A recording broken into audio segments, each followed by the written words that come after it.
And we're live. Hello, dear friends, and welcome back.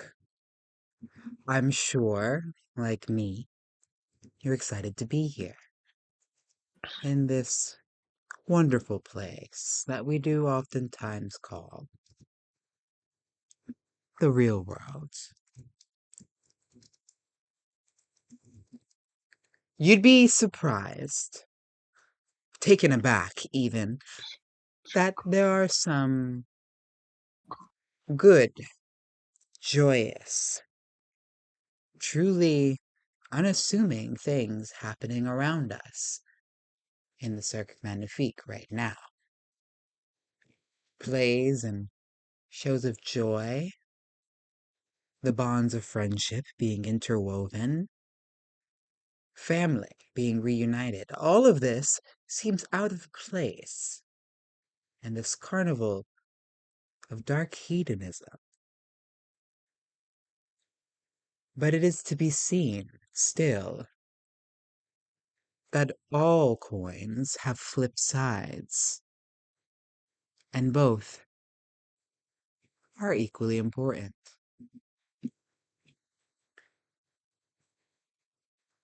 Much more important than my rambling, I should say. And even more important than that is a step we must take to get us into the throes of our storytelling. Obviously, you and I know very well to get started around here, someone needs to do the recap.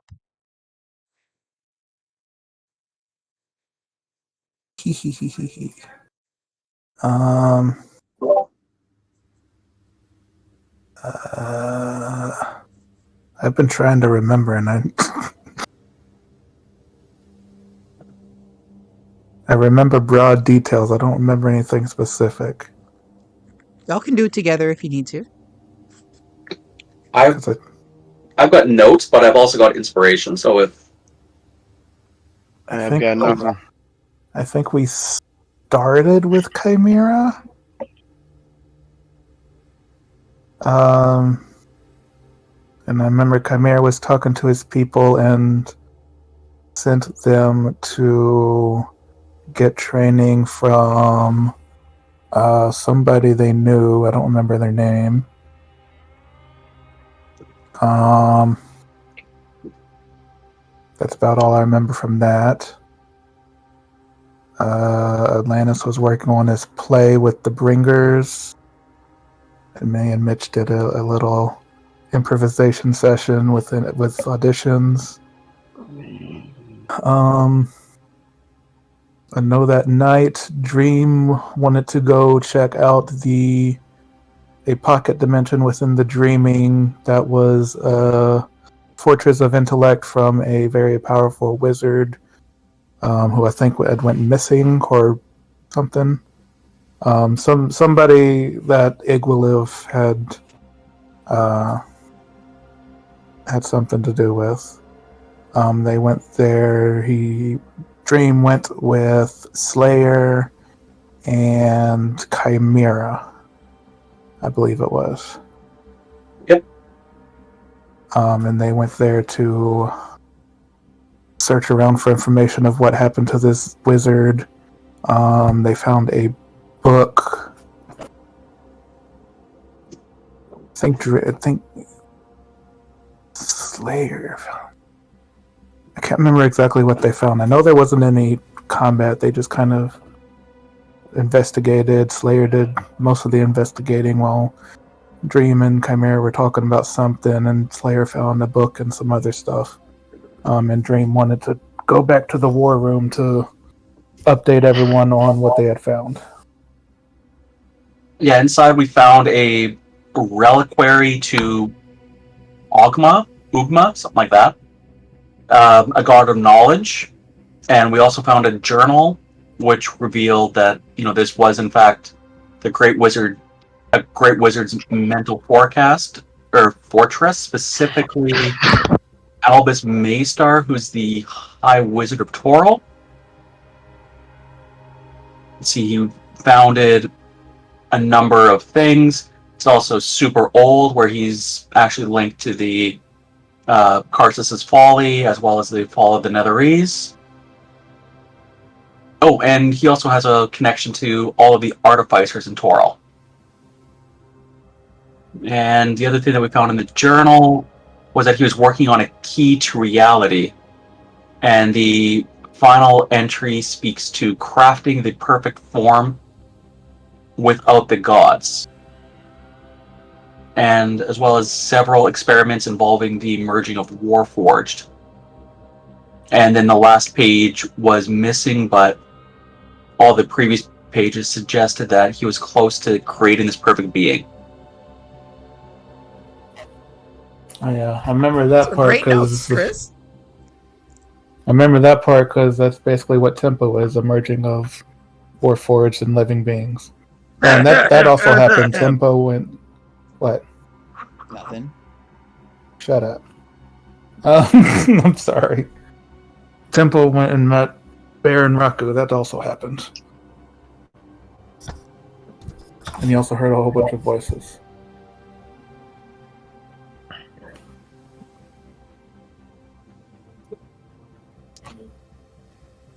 I don't remember anything else. I think you hit the big points. I think you hit the big ones. Yes, Aldous Maystar was well, not very well known for, but is linked to a lot of very powerful arcane historical events. You can see that through the journal you found. Slayer did talk to Dream for a moment at the beginning of our session, and then further on, Slayer kind of came full circle and approached Dream. And I think that's all the big points. So take your well-deserved point of inspiration.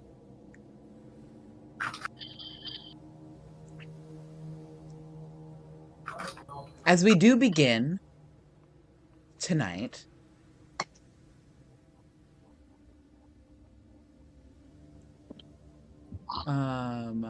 in perhaps our final destination, the War Room, but not for the reasons that you would think.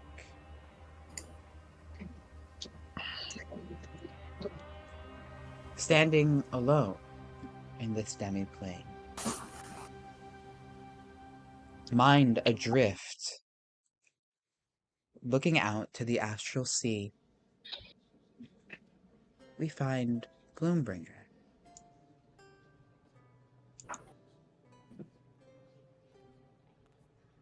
Gloom. You find that the War Room has been quite comforting as a place of refuge. All the other bringers know where to find you at any other time, but when you escape here, for the most part, you're left unbothered. The responsibilities, the duties, the weight of the stars crushing down on you is so heavy these days. And you just needed a moment to take a breath, to take a breather, to gather your thoughts, and to set yourself straight into where your path is going to lead. At the top of your own agenda are many things, especially those that have gone unaddressed for so long. As you stare into the fountain that reaches just at your hip height, your reflection dances in the astral light.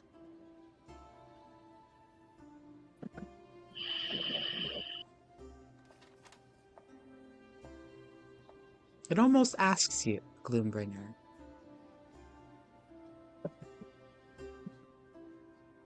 why you came this far. what all of your toiling was for. You see that young Gith thrown into battle, lost, lonely, powerless. And you see where you stand now.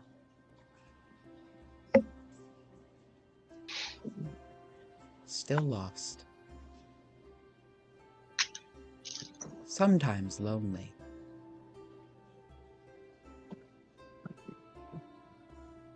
But leagues more powerful.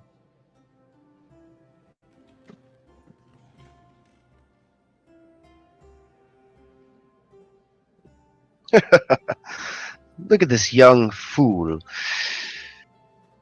seeking freedom. Naive. Stupid.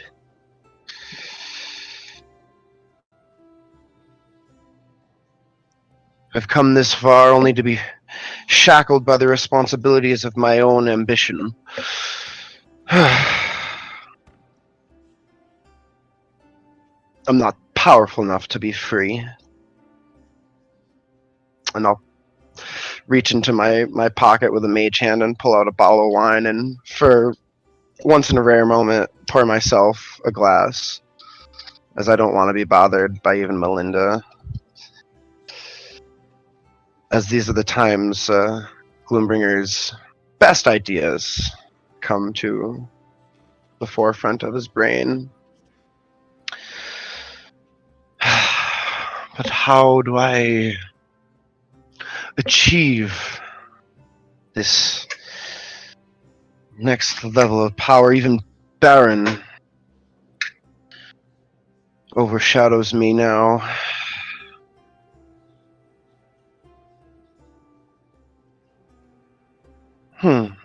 That's right.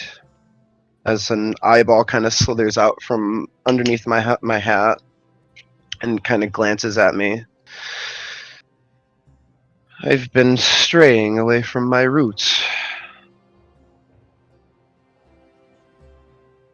Perhaps it's time true power of the astral makes its way to the stage.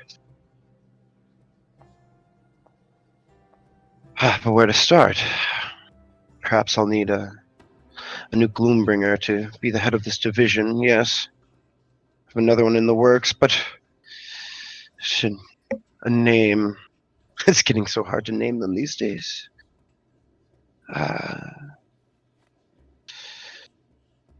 Later. For now, there's work to be done, and telepathically I'll reach out to several of my assistants and have them meet me in the war room post-haste to set out for Eberron and my kingdom of await. No time, there's a troop of bringers. At least 10 of them. They all await as you call forth the gate through the astral.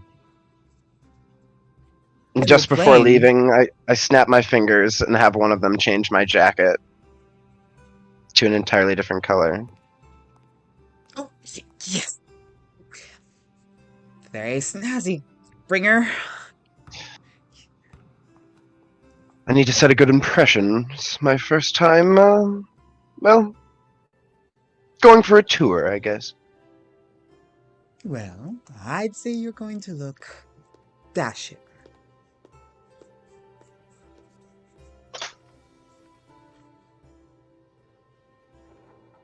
I'll step through the portal. And your gaggle of bringers follow behind? Which would be mechanically... I can't think of the name of the spell right now. Project astral self? What is it? Astral projection? Astral projection, thank you.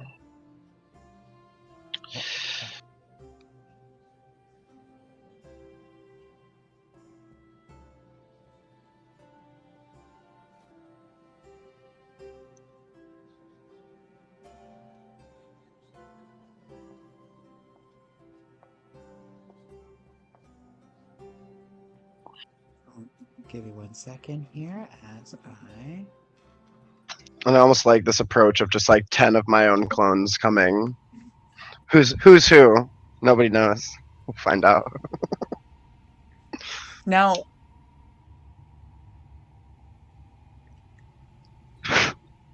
it isn't lost on you that it has been a good deal of time since you've set foot in Eberron. Not since your brush with Nymeria and your claiming of Belashir's tower has the true Gloombringer actually sat on his throne. When you arrive, there are several bringer simulacrums wandering about the tower, all of them in different garbs, unnamed to you. But as you walk by with your posse, they all begin to turn and take notice. Slowly, you find your way to the throne room. And there, a Gloombringer with a large crown made of eyes on their head sits and simply pops grapes off of a small vine into their mouth. The several flumps parade them with fans and all other sorts of wine, food, and libation.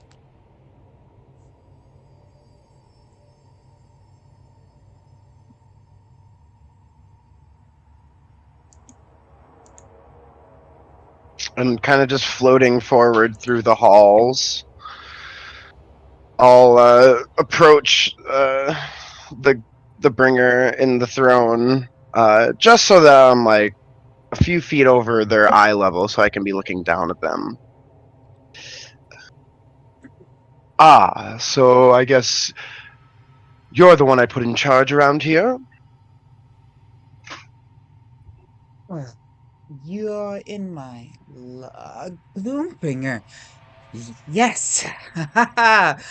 And I have been running things very smoothly. And he stands up and sort of shushes the flumps away.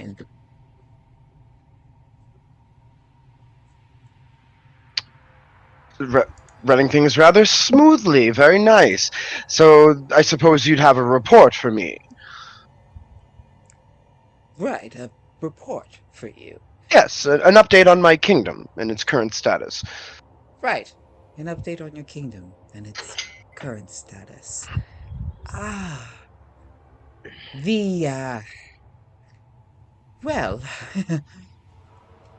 well, yes, a report. Sit right here, Gloombringer, and I will be back with your report. All right. Grapes? There you go. Yes. Plenty. All right, then. I'll be right back. Thank you. And he books it down the hall. And sitting down in my throne proper, I'll look to my first hand bringer and just make sure that if they don't return with a report swiftly, they will be cleaning up after the flumps for a week. Of course, Bringer. It's high time we get this keep up and running. There's too much to be done. We have a war on our borders. And I'll clap my hands one time and say, Strategy Advisor of Defense Bringer. And pulls out of line and steps Hut 2 in a very rigid, fashion. Reporting, Bringer. Walk with me. We have much to do, and, well, I don't want to be here very long. I'm going to be leaving you in charge of things when I leave, and, well, I don't want any slip-ups. Very well, Bringer. We already have our intel laid out. We've done our reconnaissance on Eberron prior to. We had been waiting for this moment. You see, Eberron currently is still under siege by the Aberrants. Our Lord Star has yet to unite them all. That is our task, Bringer. Now, we have a stronghold over the Beholder faction after defeating Belashira. We must now work to subdue the doppelgangers, the lycanthropes, and the mind flayers.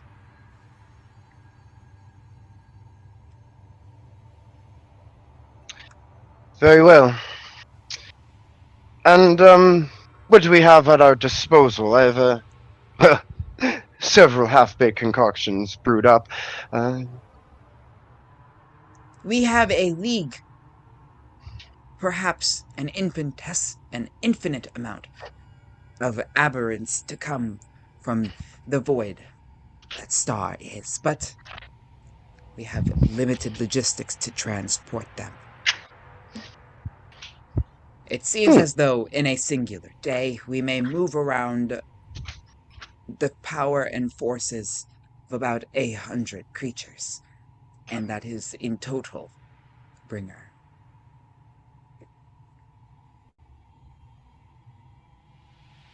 Very nice. And I suppose, well, just to name a few, Otugas, Light Devourers, Cloakers, Sukorakori. I will have to further assess our leagues, but we are particularly versed in the realm of Beholder Hin. Because Belashira's Yes. cults now bow to us, we hold her influence.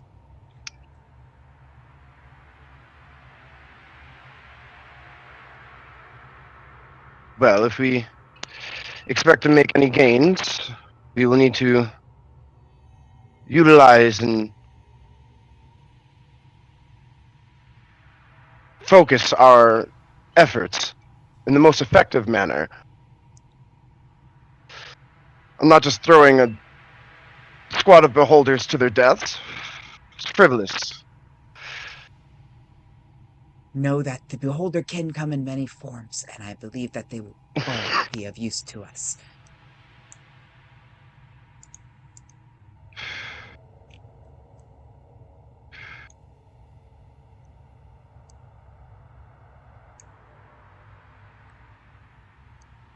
Very well. I'll look into increasing our teleportation capacities. See to it that several Gloombringers are stationed with the Beholders. I want them integrated into the squads moving forward. Very well, Gloombringer. This shouldn't be a problem for you, should it? You have chosen the only competent one. Well, besides yourself, Gloombringer.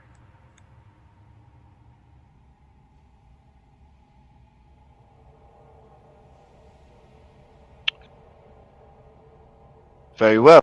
I'll be seeing to the grounds. I no longer have need of you. And as you leave your throne and begin to float off, the other bringers look on in awe. The bringer that you had first appointed to look over this kingdom uh, arrives shortly after with scrolls and all sorts of books falling from their arms.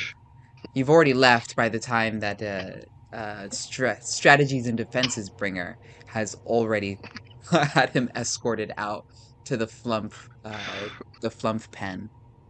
Um, but those bringers that haven't caught your ire do get to witness your true self, your true form, now that your symbiotic relationship with Star, the entity that had blessed you so long ago with this astral might. What does Gloombringer look like in this form? Do you mind describing it to our audience? Um, Yeah, Gloombringer would be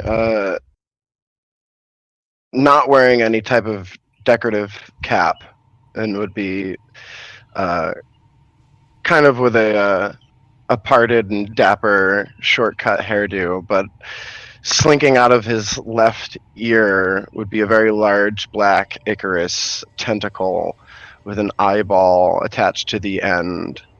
I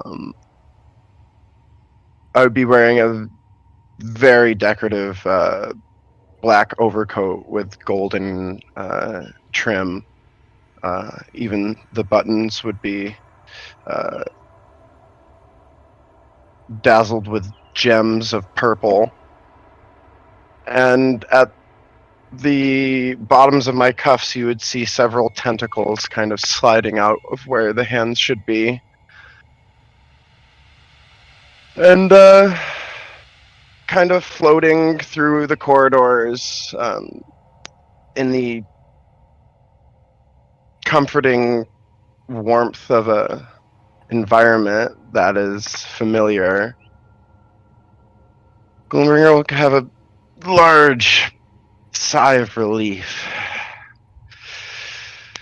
and smile, and you would see several teeth, fangs on either side, a gold encrusted molar, an incandescent blue tooth.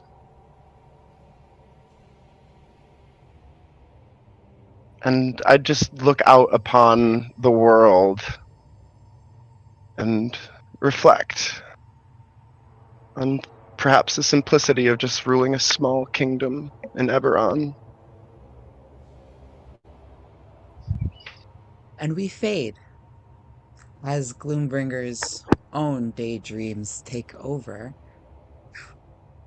We find ourselves back on our home plane, far from Eberron, back center stage to Cirque Magnifique, where perhaps the greatest sideshow of a lifetime is still being worked over. Atlantis, in the big top, with the bringers.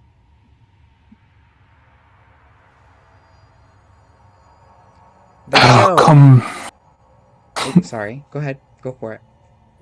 come now, Dolebringer. Surely you can brood more than that.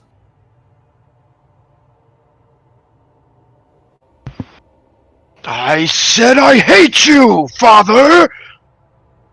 Oh no, Dolebringer is the one that's Stark. Stark needs to brood.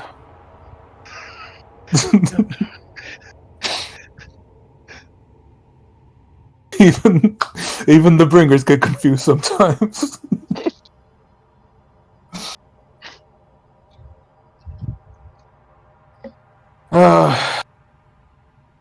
All right, take it from the top.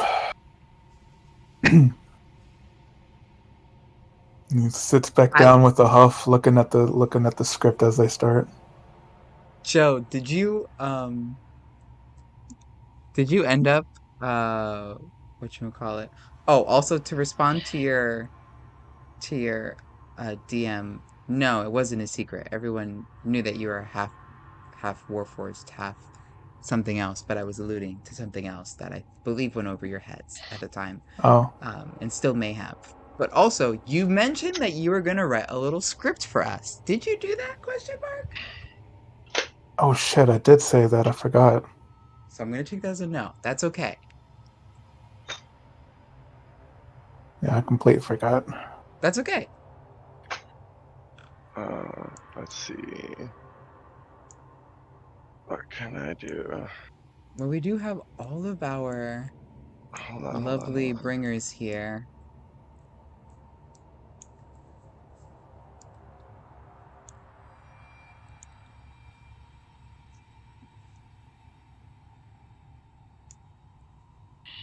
Alright.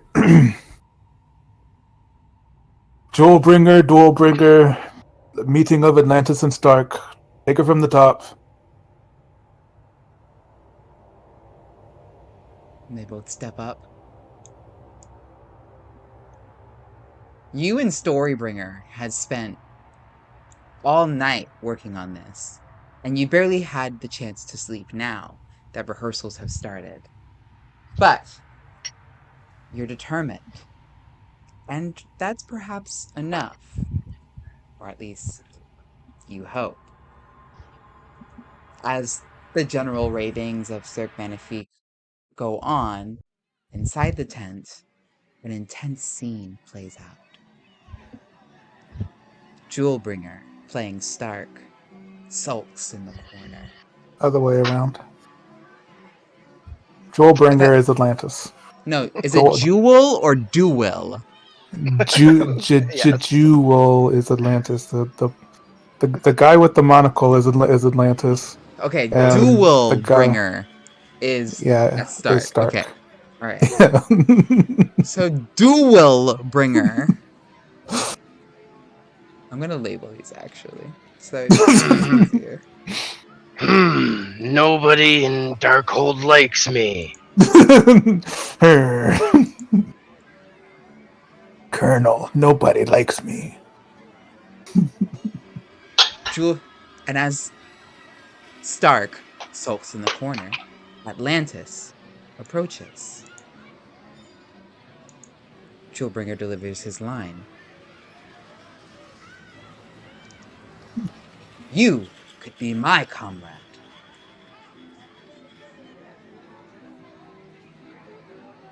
I like you just fine.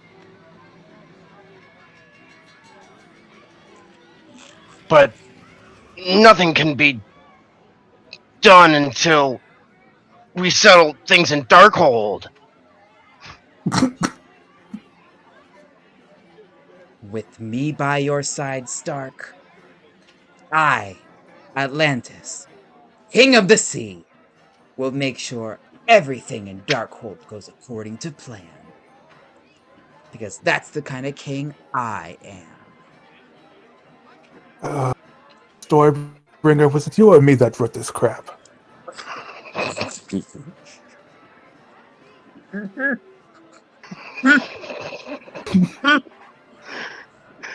I don't know, Atlantis. Maybe you're right. You know I'm right. And when we get out of here, I'll show you everything that the sea has to offer. And they share a very deep, passionate moment where their eyes lock. Atlantis stares for a second and then looks back down at the script, looking looking to see whether this is in the script or not. And Storybringer kind of looks away bashfully.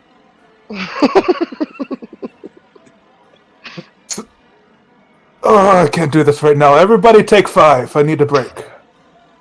You said there was supposed to be a romance. The romance between me and Dreon, not between me and Stark. Oh, that makes a lot more sense. Okay. And he just takes the script and he starts scribbling things out. I need a drink, and he's going to start going back to the back room.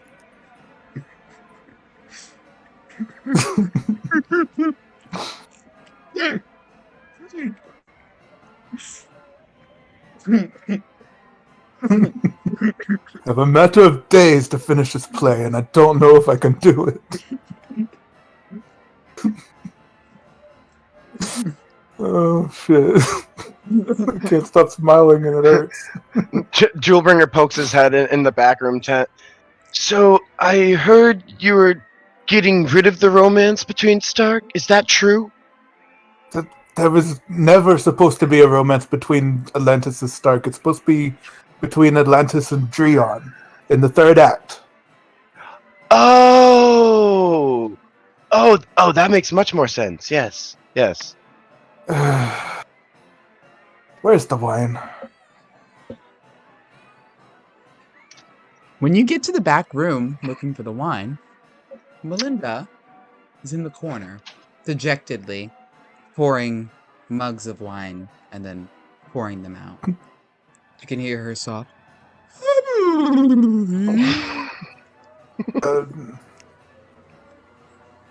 Melinda, are you alright?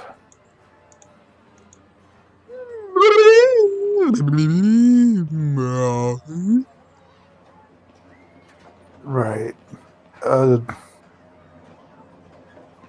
And as she pours another mug, Atlantis quickly takes it before she can pour it out. You don't. It's a waste of perfectly good wine. You don't need to pour it out.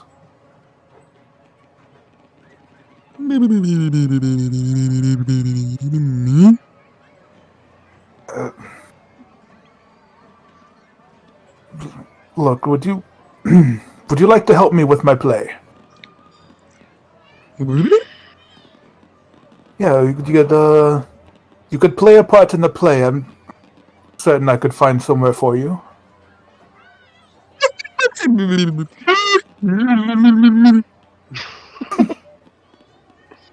Sure, I could. He puts the mug down, looks at the script again. Oh, I don't believe I have a bringer playing Dreon yet.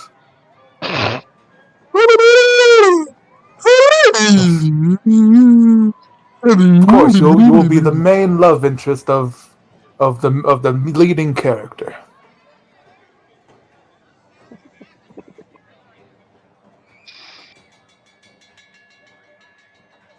If you come on, I'll show you. Come on. I grab the mug again, and then grab one of Melinda's tentacles and start pulling her out.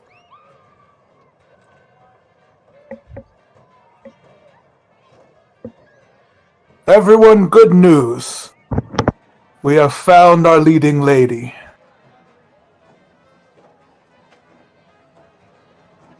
Well, I guess technically it's supposed to be leading person, but I'm pretty sure Melinda's still a lady.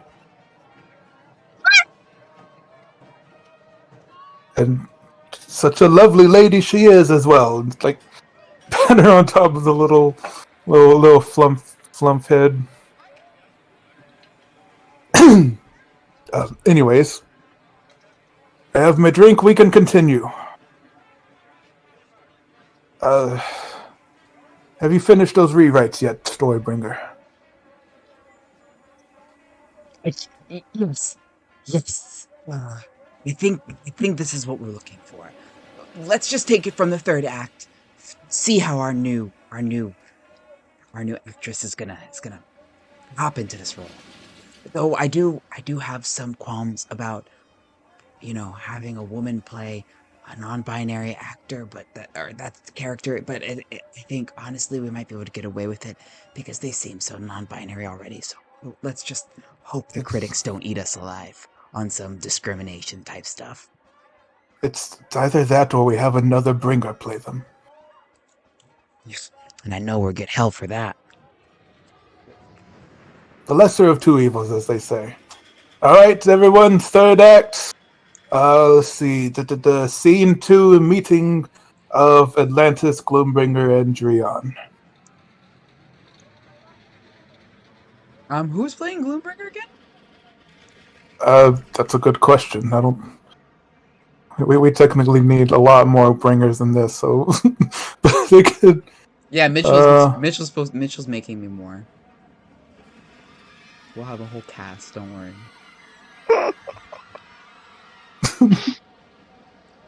I think it was Magic Bringer. No, Magic Bringer's the special effects guy. Yeah. I didn't decide who was playing Gloombringer. It's gonna be Tailbringer. Okay. He'll be announcer and Gloombringer. Or narrator, I mean. Oh, narrator is he the narrator? Yeah, but he could be both. It could be set up as if Gloombringer is telling the tale. Well, what if we... Yeah, okay. And then he does meta wall breaks. I like that.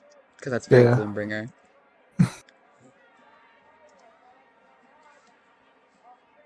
Okay. Atlantis, Gloom, Dreon meeting. You have to play Atlantis because I'm not gonna play play Miranda or Melinda playing Dreon and also play your fucking. You just make noises the whole time. It's not even hard. It actually is a lot more difficult than you think.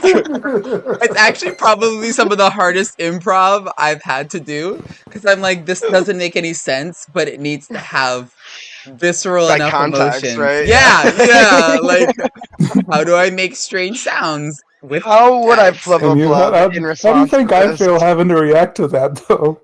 And Like, I also don't know what you having said. I gotta pretend. right, and then trying to like go off of that and like remember intonation so that way like maybe you guys will pick up on like this sound maybe is like the happy sound. It sounds maybe like the not happy sound. And it's not easy. It's not easy. It's not just random sounds, Mitchell. Don't take anything I do for granted. All right, everyone, and we begin with Gloom's narration of the scene. I'm sorry. Which scene was it again? This is I just scene, was it scene what 2 or scene 3A? scene 2A, where Atlantis and Gloombringer meet Dreon for the first time underneath the sea of Eden. Ah, yes. And there I was. Quite annoyed, actually. My party was getting on my nerves for the last time. I set off to the sea by myself, attempting to further the mission in my own regard.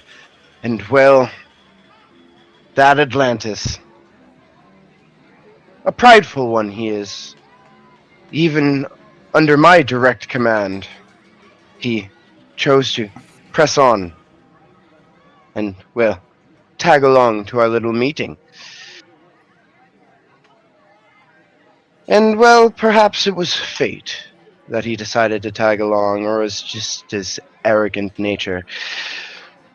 Nonetheless, it is here we find the beginning of the love interest of this story. I am far too important to be here, but what is this vision of beauty that I see before me? Ha! Atlantis, would you just let me do all the talking? Very well, I shall not impede on your fragile eagle. Good. Hey, Dreon. We're trying to get in and get out of this place. And, well, your friends are making it pretty tough. Want to make a deal?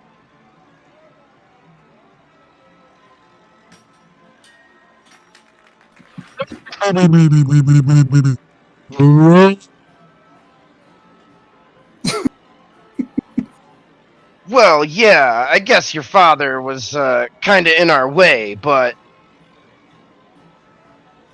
that's not a problem, is it?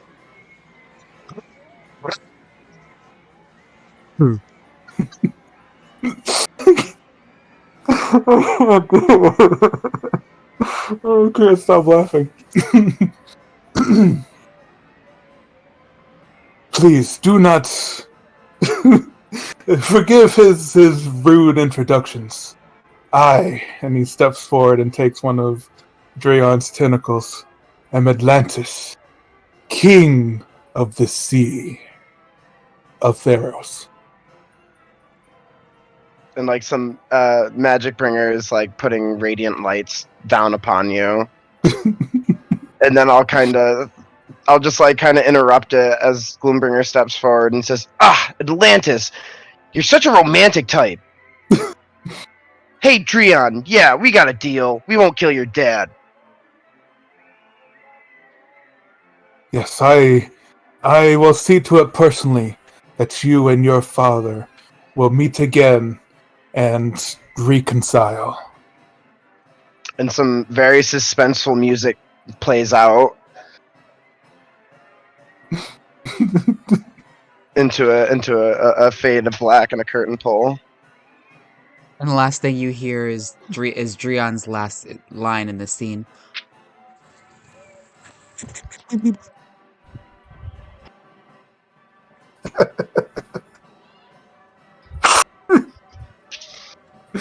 Oh no.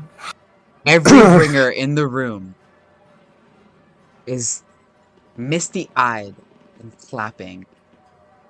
Even Storybringer, who wrote the shitty fan fiction, is just sobbing uncontrollably. And even you, even you, Atlantis, needs to make a wisdom saving throw.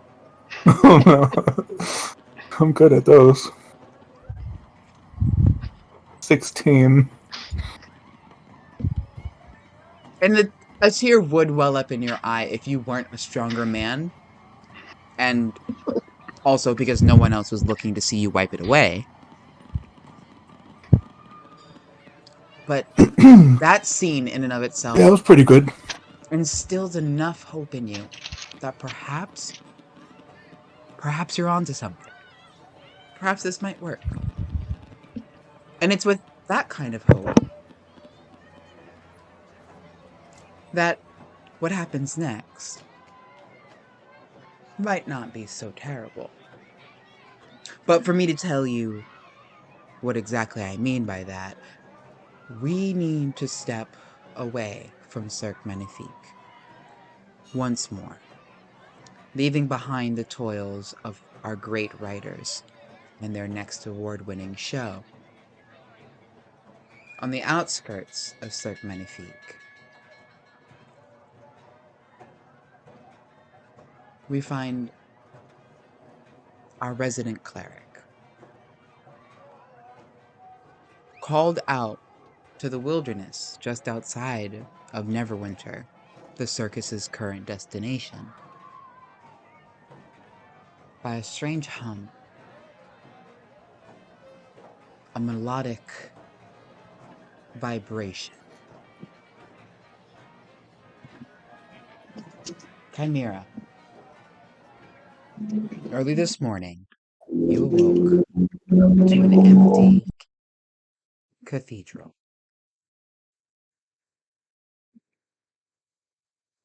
Usually filled with all the acolytes that have been gathered from Darkhold. This day, it was silent. Your own two footsteps rang out against the concrete, against the marble, and eventually the granite stone as you walked from the outer courtyards, through the great halls, and finally to the pulpit, where you knelt and prayed your own self, no congregation following you. Loneliness would consume a weaker soul. But shrouded in your prayer, in the light of Sardior, this hum became apparent to you. This slow, winding, and growing melody that did not stop when your prayers ended an hour later, and still have not stopped several hours into the day. All you have found is that slowly but surely it grows louder.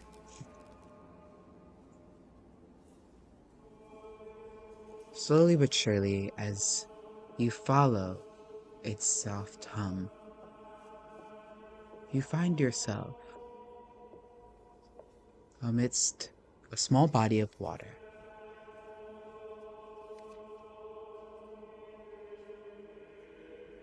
Unassuming.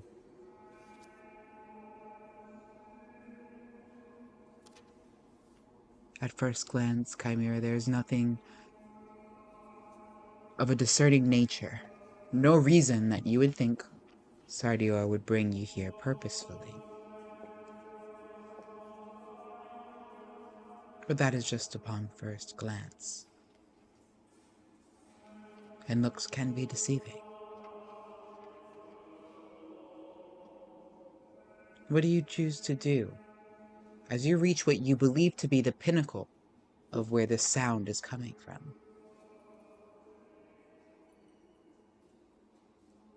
Just for context, has this ever happened before where Sardior was used a mechanism sort of like this to draw him anywhere? You have heard this melody in moments of Sardior's greatest blessings. You've heard this melody as you've cast some of your strongest spells. You've heard this melody as you laid the final piece into a very intricate political scheme or toppled an organization. You've heard this melody as you've crusaded into battle. You know Sardior's call when you hear it.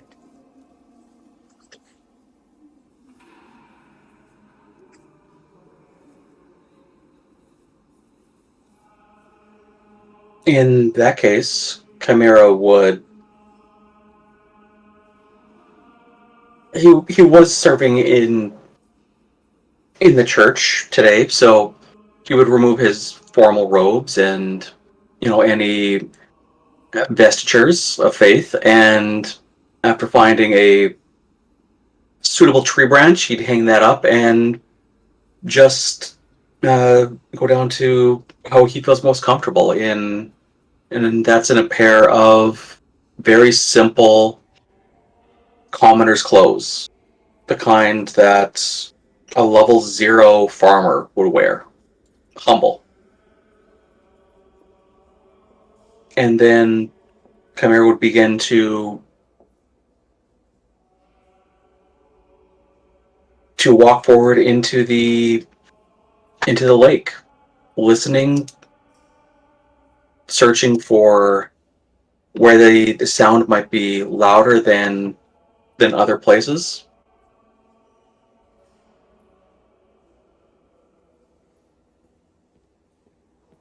And as he proceeds, he would say a very silent and brief prayer. Sardior, I hear you. I'm coming. Please continue to guide me. In the middle of this small lake, you find that there's a cave beneath you. As you dive down and reach its entrance, a glow from below permeates it.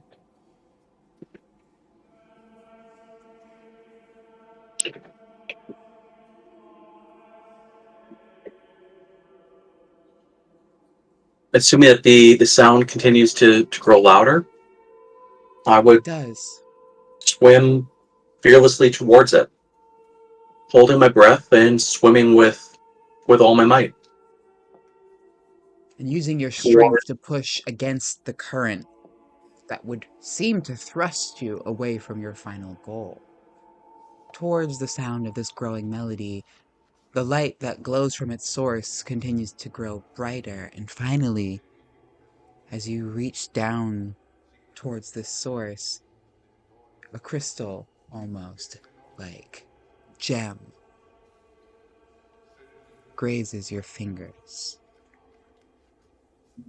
As you reach further towards it, you find that there's a small deposit here of them, embedded into what at first seems to be stone, but with your keen eyes you can tell is the skull of a dragon. The gems that grow from it are brilliant in color, and they dazzle prismatically.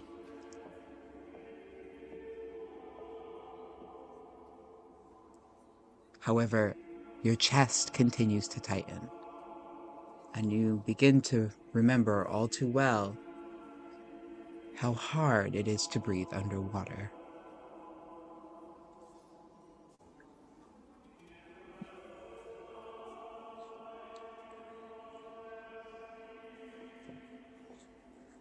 Chimera continues to unearth the skull. He continues to fight with all his might, not against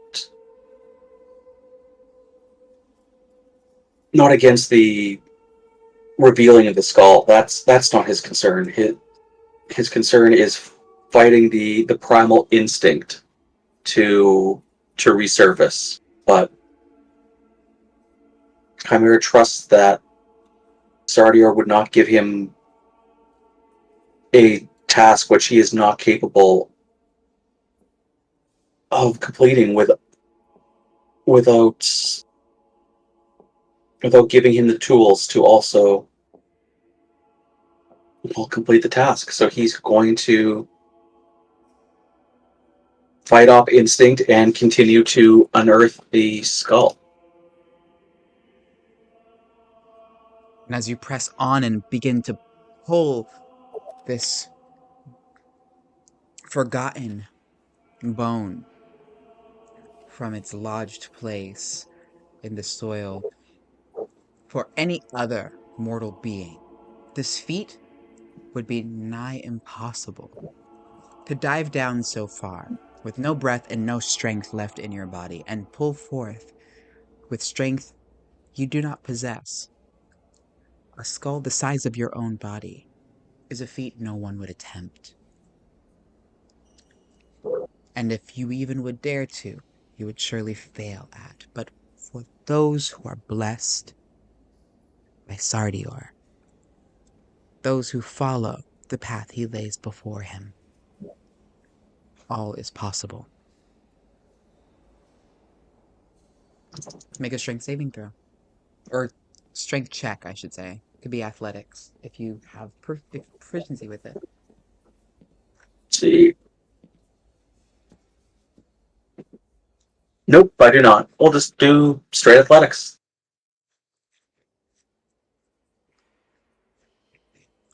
And Chimera feels Sardior is with him. This is Sardior's will. Mechanically, he rolled a 27. As 19 plus 8. with the same swift movement that you reach down and grasp around the skull, do you bat your wings underneath the tides, propelling yourself upwards and out of the cave at once. Shooting forth and spiraling, you almost feel the energy of the magics laid into this skull pulsing through you.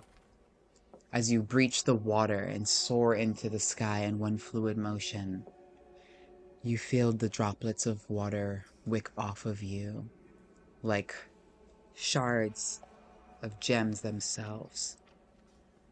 You feel the resonance of Sardior's song not cease, but continue to intensify as you bring the skull to eye level and watch the gems pulse.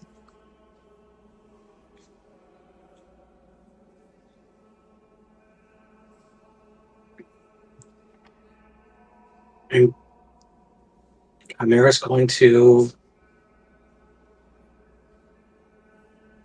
He's going to clutch the skull, making sure that it doesn't escape, but at the same time making sure that he's not going to crush it in his enthusiasm. And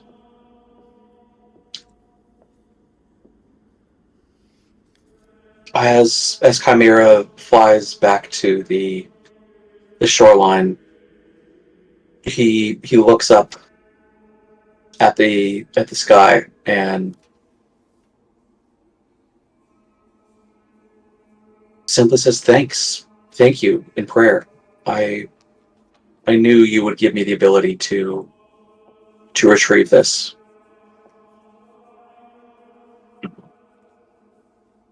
And then as Chimera lands on the ground, he reaches for his cleric's robes, ornate, bejeweled, fitting of an archcleric, but this is even greater. And Chimera drapes the robes over the ground and places the draconic skull in front of him so that he can spend time understanding this artifact. Right. You can make a check of your choice here.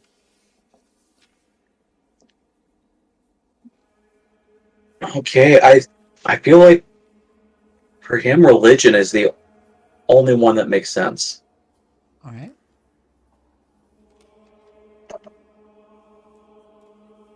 Not good at 24.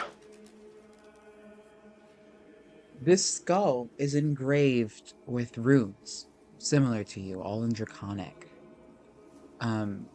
As you begin to inspect it, this looks almost like a primer, like a lexicon.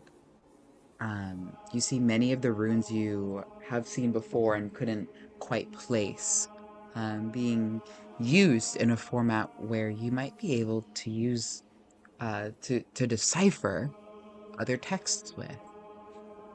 It seems as though the runes itself were powerful enough to grow this crystal, as if the concentration of their magic created this new material. You've never seen anything like it.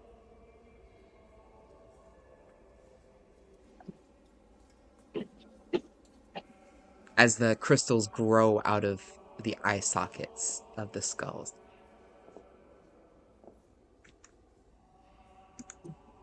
And now that I've had a chance to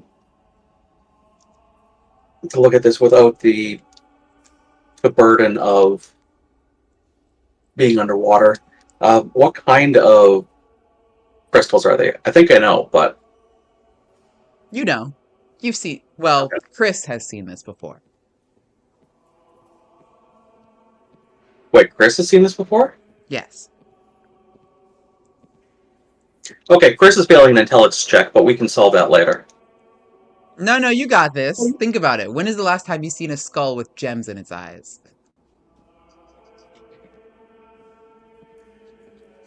Well, there's one. Was it Orcus's skull with the ruby eyes? No, But it's that from could be campaign... this. It's from campaign 1.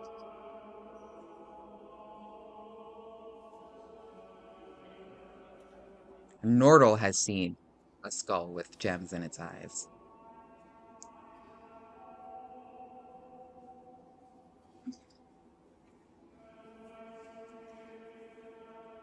I have to go back to my normal notes. I'm drawing a blank. I'm sorry. You don't remember the skull when you guys just got out of the Lyceum and you put the gem in the eye sockets of the skull? Oh! Mm-hmm. So long ago. That might have been like Mitch's first episode with us. Yeah, that's like so long ago. Mm-hmm. Mm-hmm. Oh, okay.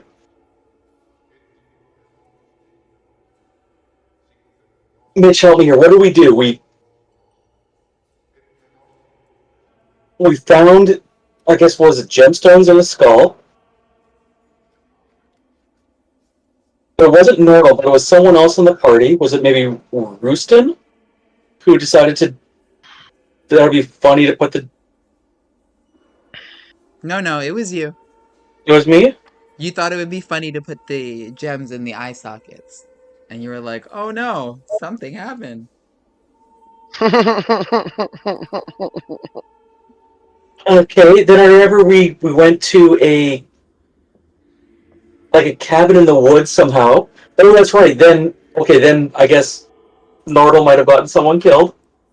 Yep. We brought them to a healer in the woods. You brought him And to then you brought him to the next city, yeah. yeah. And then I want to say that the skull blew up the house. It turned into a giant specter and you guys had to fight it, and it destroyed the house. Yeah. Oh, I showed up as the house was destroyed, like Yeah. mid-fight or like afterwards, It was the and I last had standing no. building in the town after trolls had been destroying the town.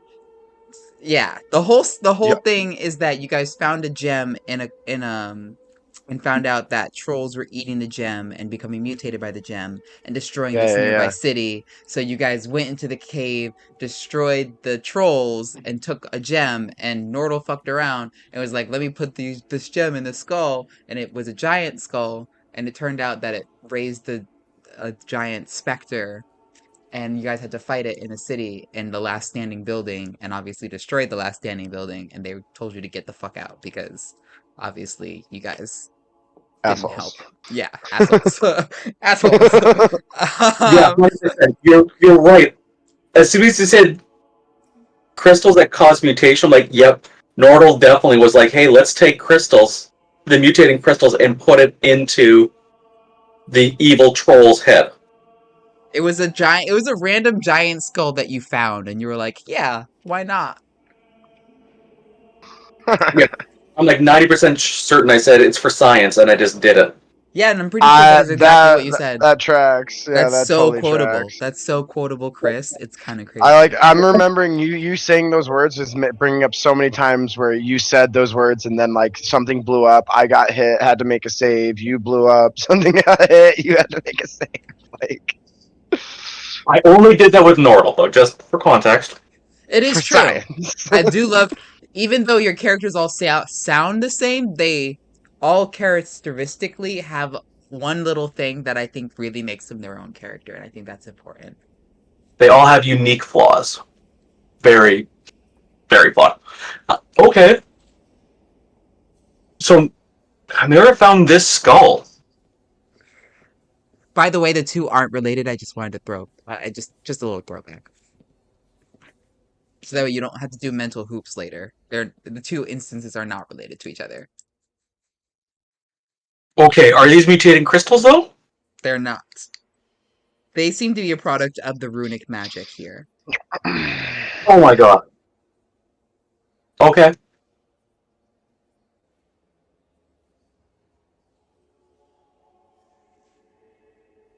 Gotcha. I was going to ask if they were just rubies, because I just assumed that they were Sardior. But we went down memory lane there, son. I know. Well, just because I had started, you know how I do everything improv. I wasn't exactly sure what was at the bottom of the lake, but then I started to think about it. And this is a little, I'm gonna keep this in the stream because I do want everyone, I don't know if people will watch this in the future, but even Small, who's watching now, hi Small, love you Small. We do everything improv, so like, I'm always doing things off the cuff and always trying to figure things out as we're going. And as I started thinking about like what was at the bottom of this lake and why Sardier would send you here, I thought of, the remains of a dragon that follow the same type of magic you do because you are trying to learn more about your magic. And this skull is engraved with all these runes, and it is that magic that was calling to you, that same magic that Sardior helped you learn, and that same magic that you use to sort of embrace your calling with Sardior as well. Gotcha. And Now I. it just reminded me of that, and I was like, oh hey. All right. Okay. Now I'm fully tracking. So with this in hand, Chimera's going to go with a history check. Mm-hmm. Specifically, he's trying to search his memory on if there's any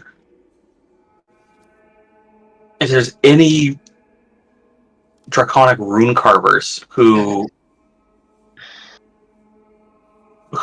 would have had their final resting place here on Toro. To that history check, I rolled a 19.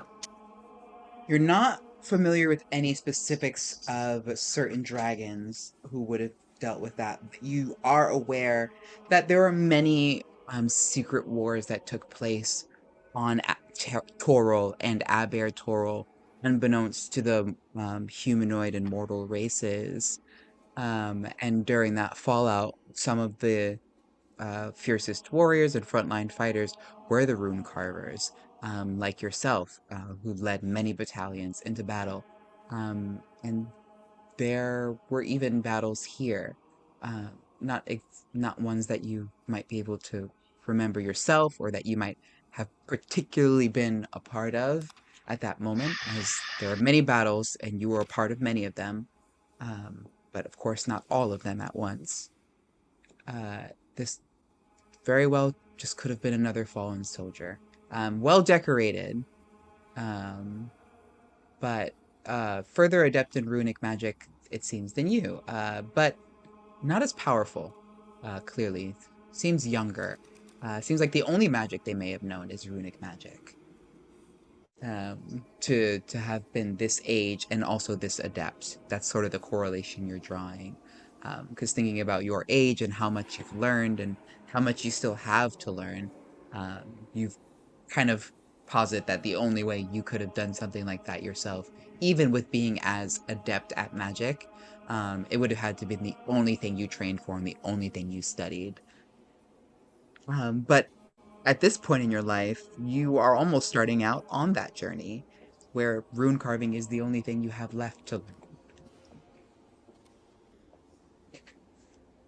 Hmm. It's like it's almost as if you two took different paths in your life, where you took a deeper uh, trek into faith and the general arcane, and this was a warrior rune carver from the get-go.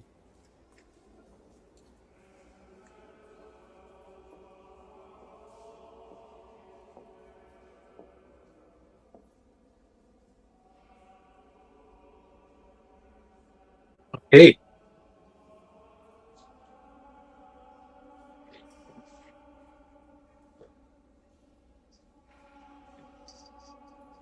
again, Chimera is going to look to the skies and thank Sardior for this gift, starting to understand what this might mean.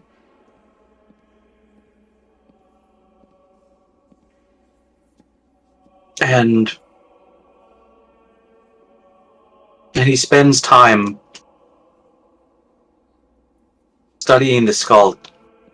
There's words, there's runes, if you will, that he's he's never been able to grasp himself, but they're here and they're obvious. And they almost speak to Chimera as his fingertips run over each of the engraved words, runes, finding each divot, and also being amazed by the skill that it would have taken, not just for the comprehension of language, but also just the sheer artistry of carving these runes. They make the ones on Chimera's body seem amateurish, childish, like an adolescent who's scratching at stone with a nail. There's deep beauty to these runes.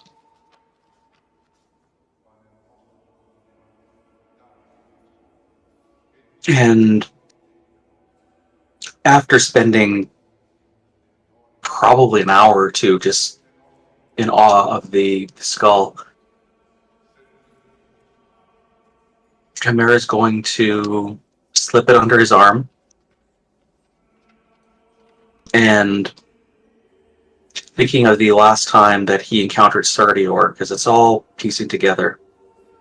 Chimera is going to return to the train and return to studying the runes. In his first moments with the train, he understood that there was powerful runes carved into the train, but there's a lot going on, and at the time, many didn't make sense. But with this equipped, Chimera is going to attempt to start unlocking the secrets of the train, what messages it may hold. Hey, Chimera. You have advantage on this check with the runic codex in your hand, which is what we will call this item. But what is your question? I need you to posit a question, and we'll see how the results of your answer are determined. And you can use any check you'd like. Of course, that will determine the answer as well.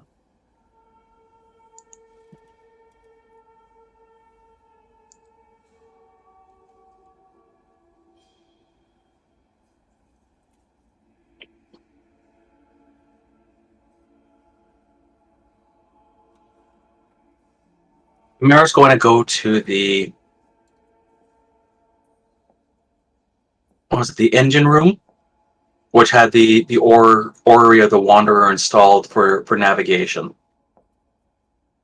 Okay. And he's going to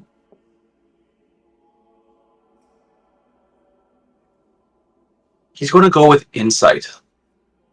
He wants to understand the room, what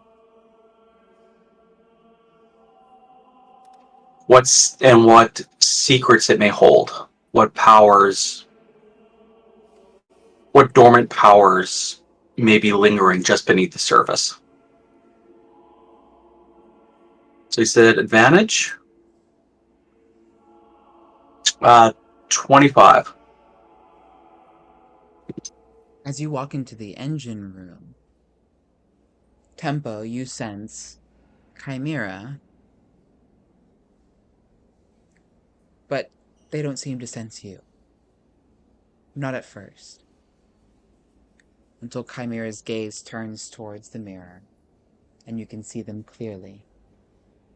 Their eyes close, and the strange skull that is in their hands begins to glow. Suddenly, Chimera, you stand in a place different from where you were before. In what seems to be an arch of gateways, spiraling staircases, and Tempo standing before you.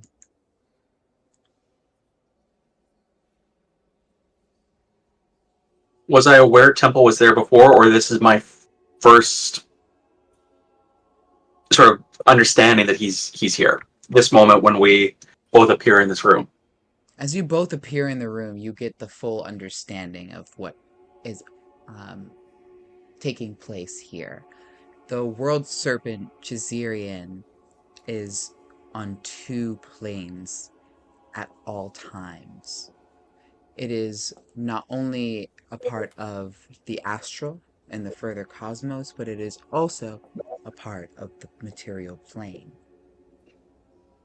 You, being able to tap into it now with the runic codex, can see that the world serpent is shaped in a circular fashion at all times as well, that its astral self is always in perfect opposition to its material self, and that it's because of these two selves, much like Aber-Toril and Toril, that the world serpent is able to move through space so easily.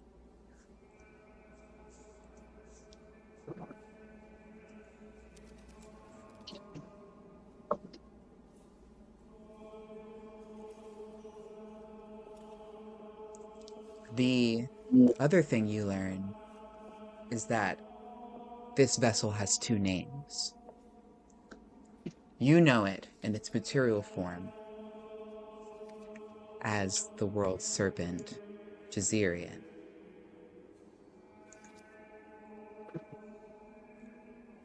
But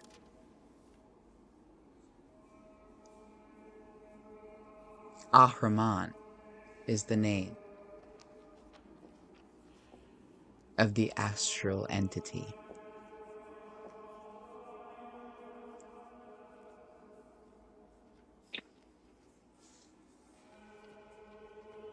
Ahriman? Ahriman.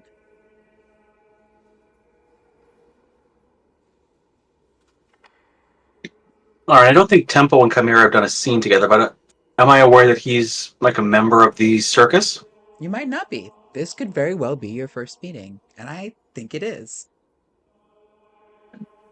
As Tempo, no one else has ever been able to bridge the gap between the co-location of the World Serpent.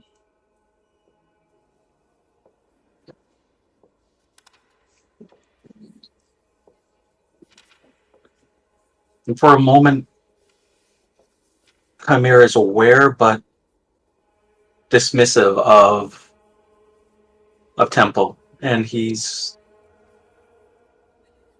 just going to have a massive smile on his face. He understands now why he was directed towards the train and directed towards the skull.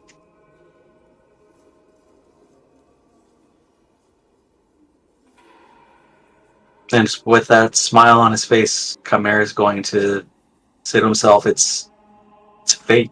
Faith. Faith, and everything becomes apparent.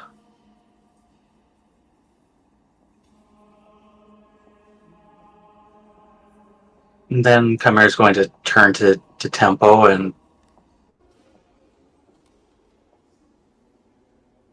Tempo's marked with the circus, or not? Baron's. I think Tempo did get a boon, right, from Baron? Yes, he is marked now.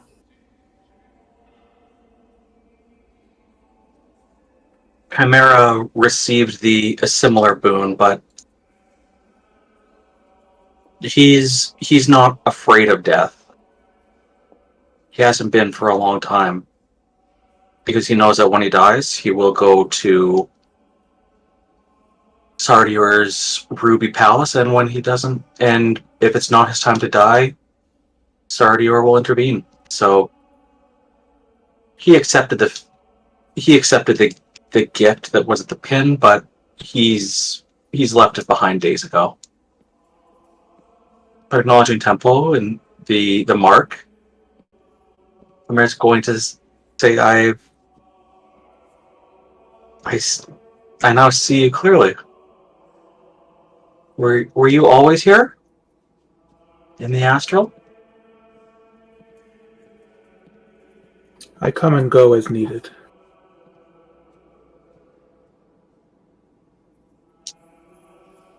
I like riddles.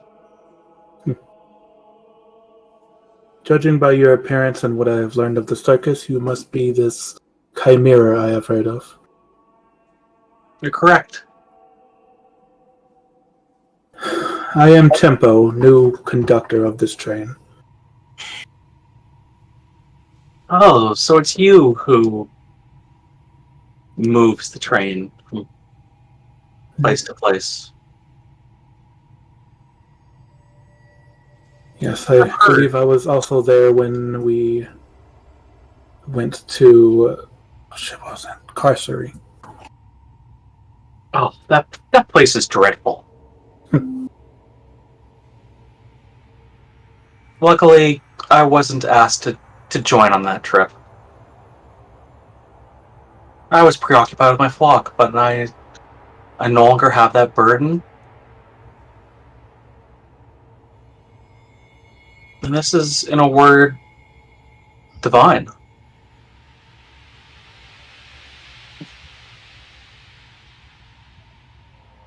So are you able to navigate on this version of the World Serpent?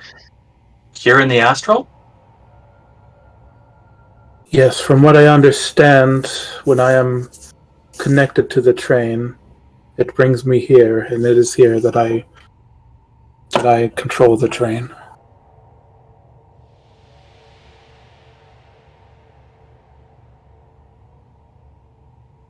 I feel like this is not a coincidence that you and I are together. Without the gifts that I have lent to the train, it would just be a hunk of metal, unmoving, and without you, effectively the same thing. But together. We have unlocked this train's secrets and enable it to be more than just a hunk of metal rusting on the material plane or sitting in the astral sea. Very fortuitous. Yes, would be a shame to let such a marvel rust away like that. Even my master could not build something like this.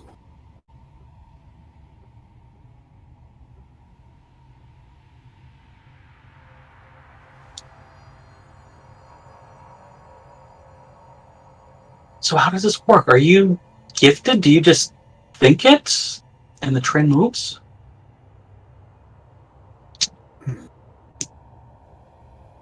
And Tempo will motion to the, if I remember right, the hologram that lets him sort of look through and choose what his destination is.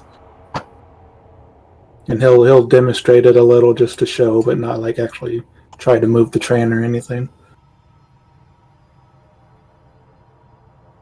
And Chimera, what you see as Tempo merely turns to and seemingly with a thought shows you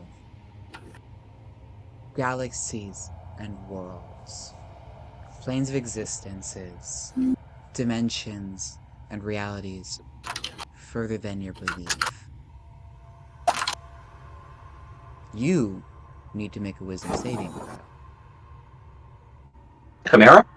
Yes.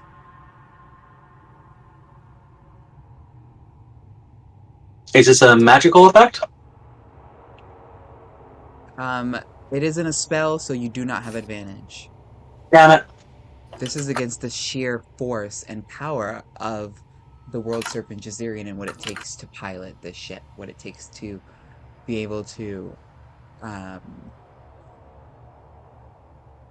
absorb the mere brunt of its magical ability. To be able to control this and be exposed to this. Glad I got inspiration last session. You got Better. inspiration 25. 25? Yep. And it is overwhelming. Your mind struggles to keep up at pace, and you watch as this almost cold and machine-like creature simply peers on, absorbing every bit of information. Your eyes must actually close, Chimera, as you tap into the hum that lays behind all magic, that same hum that Sardior guides you with. And instead of using your mortal body, you tap into the raw magic and feel what is being shown to you by the World Serpent. And you feel its expanse. Not a flicker of each single destination, but the web of the entire weave spreading out throughout the entirety. Throughout it all. And as this is happening, Chimera knows his ultimate destination after his time on Twirl is done. And he knows that it lies in the astral sea. And while doing this, Chimera's going to instinctively search out that final crumb in the trail and attempt to feel or find the Titan graveyard, which he will stand over. Is he able to find the location of this graveyard? The pilot of the World Serpent Jazarian and those able to peer into this glass know the location of all things.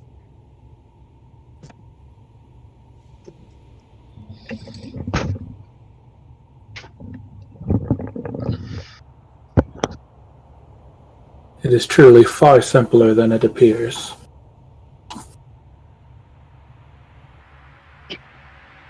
This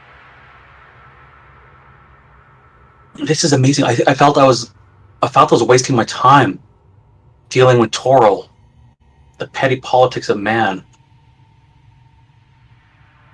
when my ultimate destination was so far away, but I've realized now it is incredibly close. I can touch it. We can be there.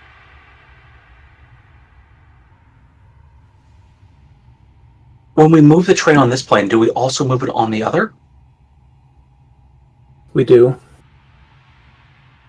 We would, if you wanted to go anywhere, as the owner of this train, from what I understand, we would have to leave the circus behind for a bit.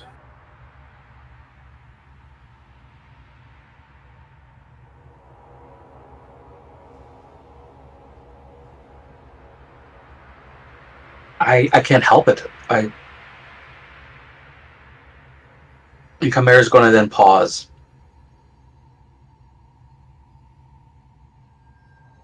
I think.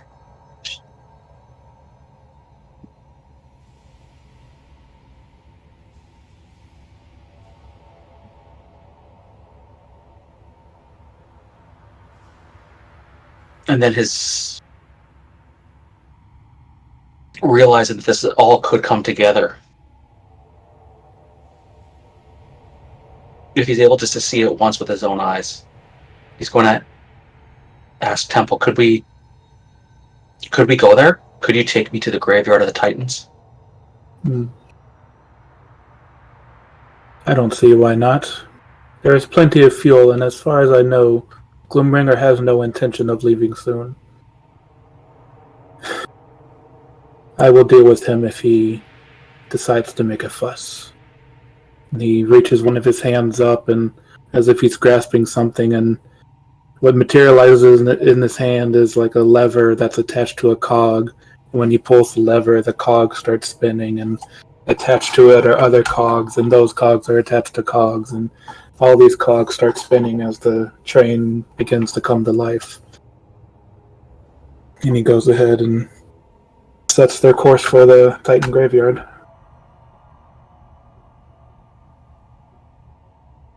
Chimera, you feel the world serpent groan into action, almost rend and retch, and you feel the gears grind on your own presence. They grate against the harmony, against the song. They create a discordance.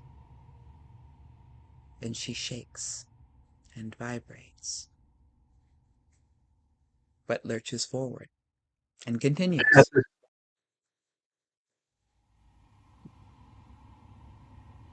Is the discordance continuing, or is it gone?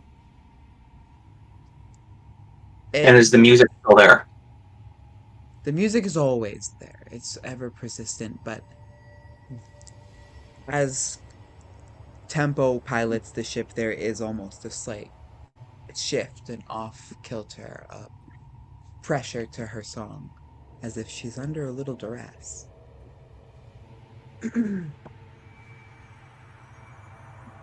At this, Chimera's going to slump his shoulders and say, Temple, let's... First I should thank you, but we should go back. Something does not feel right. We should turn around and return to the circus. If that is what you wish, push the lever in the opposite direction and settle back down where the train originally was. And as all this same happens, you feel the same thing, but as the train finally comes to rest, the distress leaves her body and the hum continues on softly. If only you knew what she was saying, if only you could speak to her.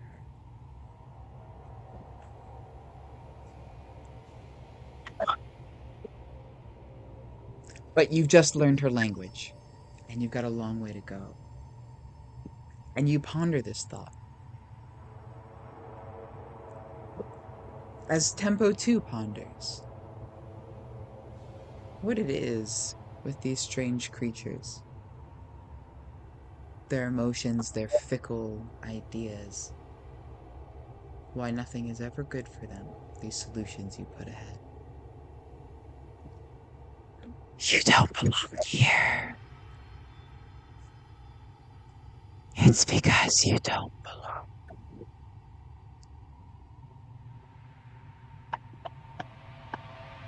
That is where you are wrong, he mutters to himself.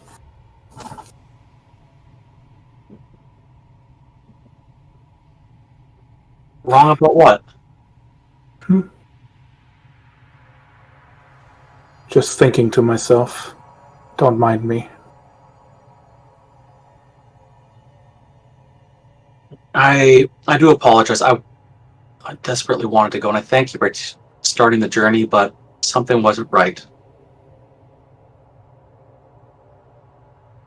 But one day I will take this journey with you.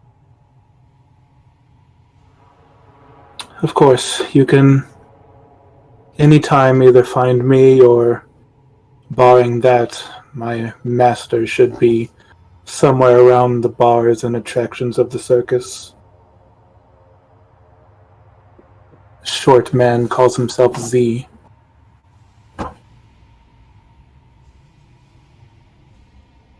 I think I've seen him before.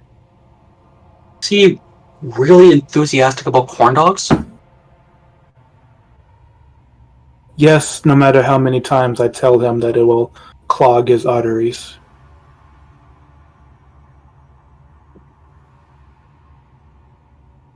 Well, it makes him happy. Sometimes that's just enough. I suppose so. In his age, I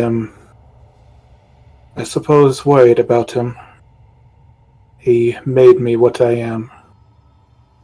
So I intend to see him live as long as possible.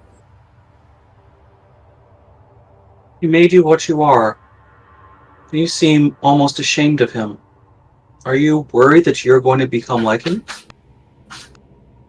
No, I don't understand his ways. I don't feel that way anymore.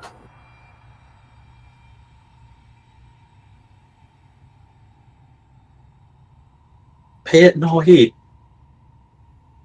You made it who you are. Continue to respect that. As you were doing, look out for him. As he has apparently done you a great service. And it feels like you are repaying him with respect and kindness in his old age. Hopefully, whoever you bring up behind you will do the same for you. Continue to be his guardian. Had not considered an apprentice of my own. That is definitely something to think about. You should always be thinking about the next generation, the ones who come up behind you. Without that, when you cease to exist, that's it. But your masters will live as long as you live. And your master will live as long as your apprentices live.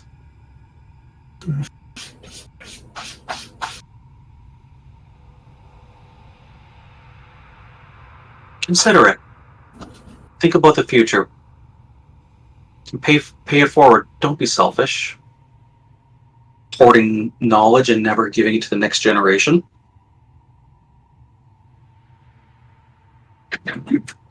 You are so much more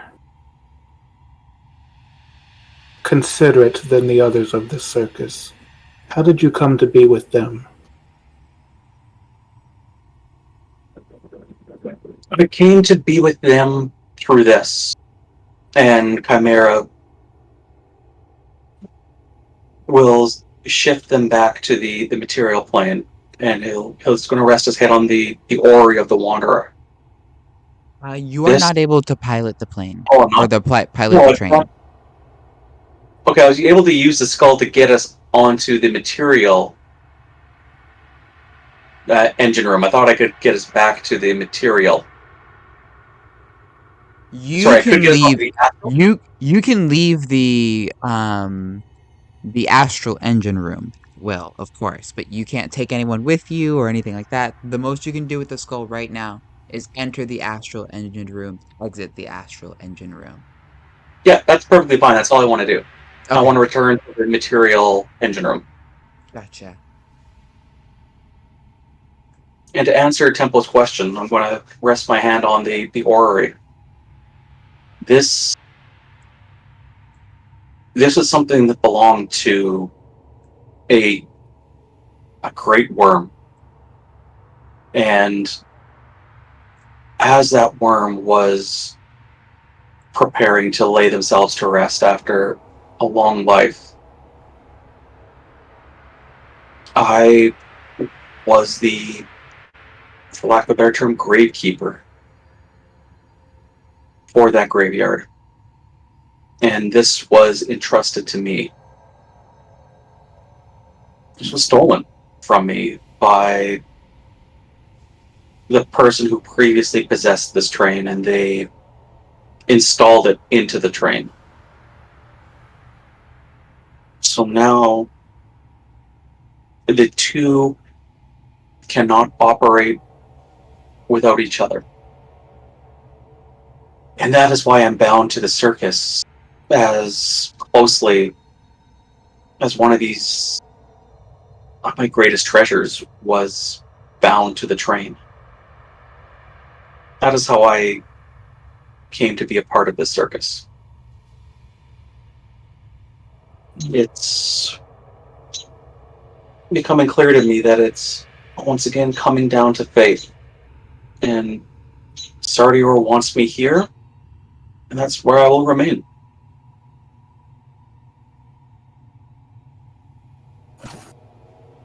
Tempo is motionless for a moment before his material body reaches up and starts unplugging the 6 large cables connected to the back of his skull. And he sets them aside and looks at you and says, "This question will seem out of place, and I apologize for that. Have you heard voices since you arrived here?" I assume you don't just mean voices. Voices you didn't hear before in your head.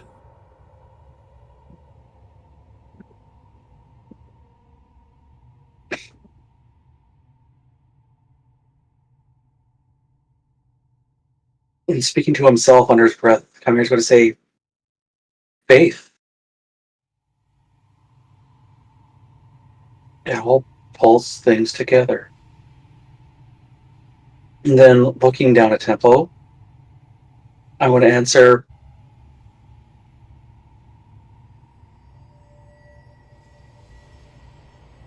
I, in fact, heard a voice today. I followed it here. Well, sorry. I followed it to a lake and found something of great value to me. And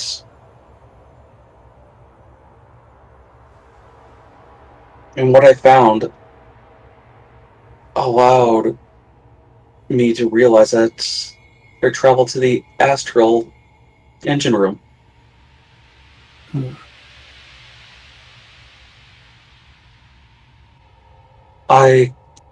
So yes, I have heard voices,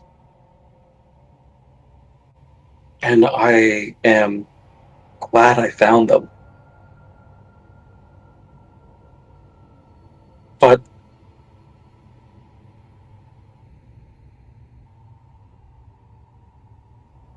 have you ever had one of those days where you haven't done much, but at the same time you've done more than you have in years? I am unsure how to answer that. I'm having one of those days. I don't mean to be rude. I'd be happy to continue this conversation later, but for the moment, I am going to want to return to my church. I need to pray and meditate and try and understand everything that I've learned since dawn. Of course, I will not keep you any longer. I think it is my turn to begin following some voices.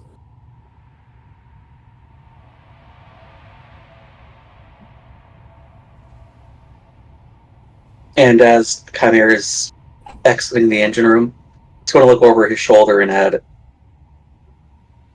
"You've also caught me on a really good day. I can be an extremely jealous creature. So I do kind of belong here with this group." And then Chimera is going to exit the train and start making his way back to his church.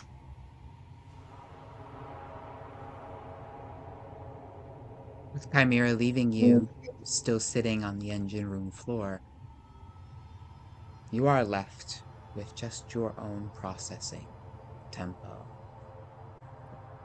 The engine room is still.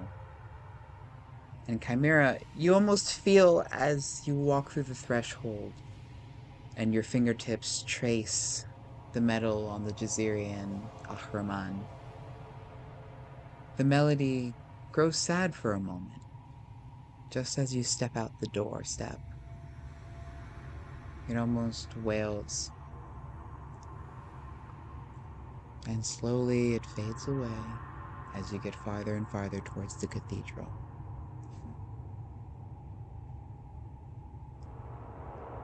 Tempo.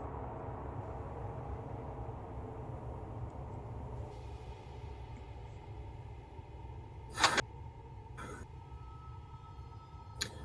believe my next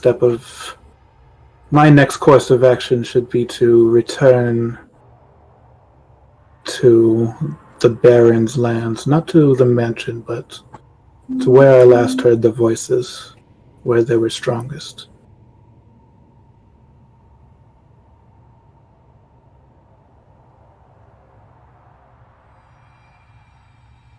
You would remember that place as the Border Ethereal. Mm-hmm. There is this strange place that the Cirque Magnifique creates because of the Gede's magic, where just before you reach Baron's domain, you step out of the material plane into the middle space where spirits realm and roam. It is there that you heard the whispers the strongest. Then it is there I will return.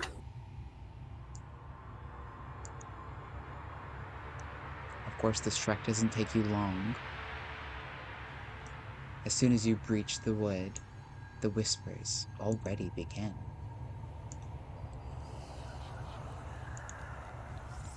They peek through the trees and ride on the wind.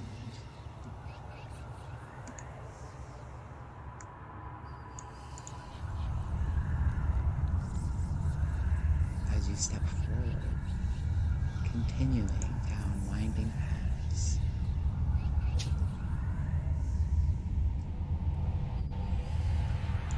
can't help but to hear an exchanging of words.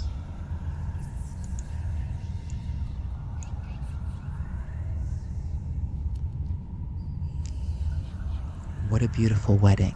No, I'm kidding. Sorry. That's the only thing in my head. That's the only thing I can think about. God damn you, Brandon Urie. God damn you, Brandon.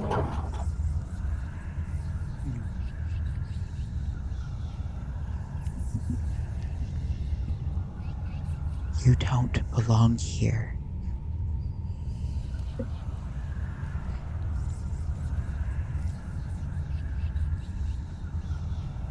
Can you tell me why? He asked out loud, hoping he gets a response this time.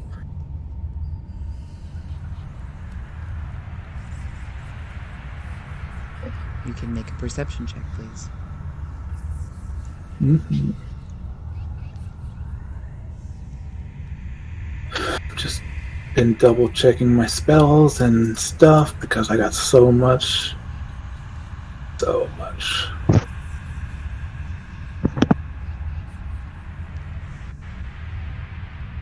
Really? Okay. That was a 7, so I am going to spend a sorcery point, magical guidance to re-roll the roll. That's better. That's a 19.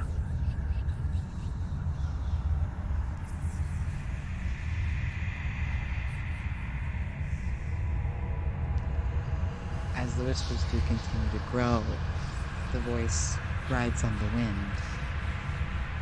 clearer as the moon in the night sky.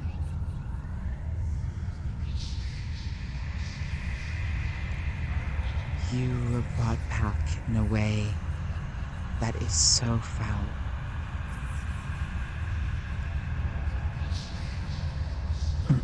You have upset the balance just being here. You are an omen, and I fear you are the last piece to our doom. They all continue to converge on this point. Fate cannot stop it. And now that this chaos rides on the back of Dragon Wing, now that this chaos has spread to every reach and every corner, it is only a matter of time.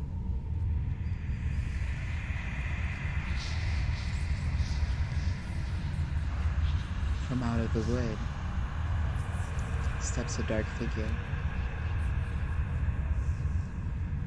cloaked mostly in shadow. But as you peer closer, you see no form at all.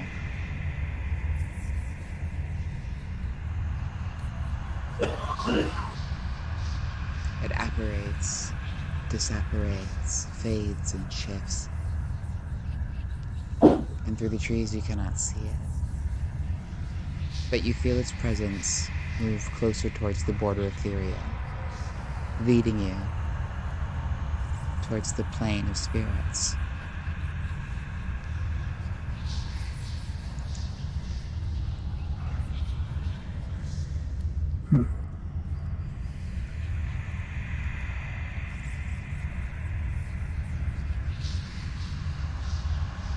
And he thinks back for a moment to Chimera's words and is almost sort of inspired to, as Chimera did, follow the voice.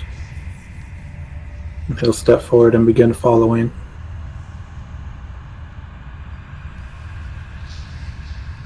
As you follow into the border ethereal,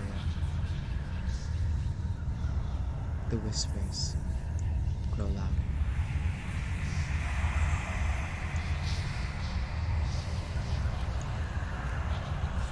And the grass underneath your feet turns into an opaque darkness. Solid almost only because you stand on it.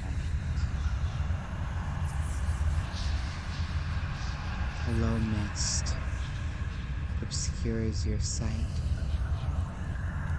into the far reaches of this darkness.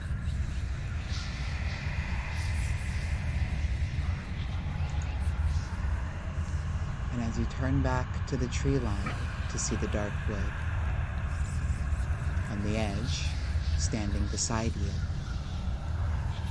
a figure you can see now. I'm just here to warn you all.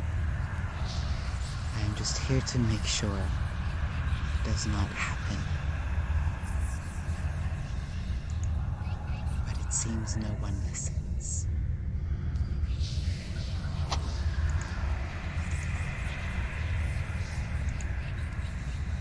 Then allow me to listen. I am here to restore the balance. I am here to help.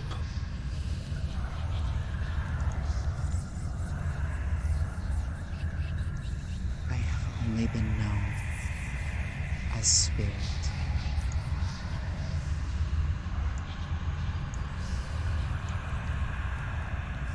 I am an oracle from an age long past. One whose dedication was to only ensure that the death of gods, like that had happened to Mistra, would never happen again.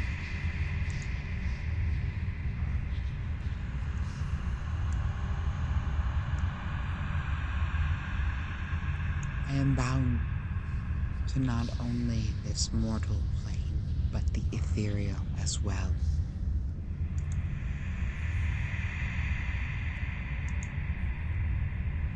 There truly is no end in sight for my existence.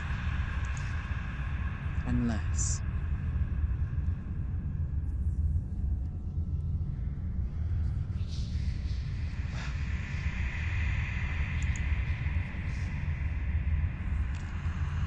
the most dire circumstances were to arise.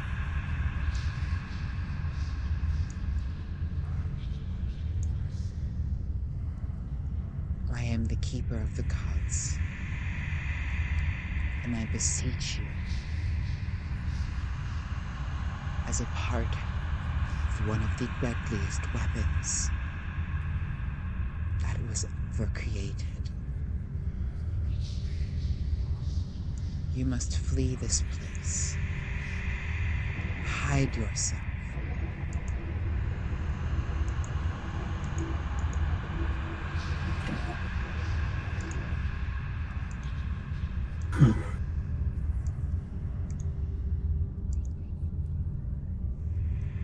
Then it is a shame that our goals do not completely align. For if I were to leave, then I would be leaving the entire material plane to its fate. You being here ensures its doom. You are one piece of many. And until I can secure, until I can neutralize, until I can make sure that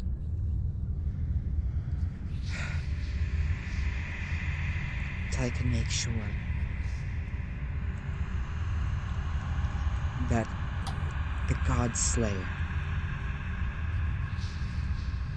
does not come to this world,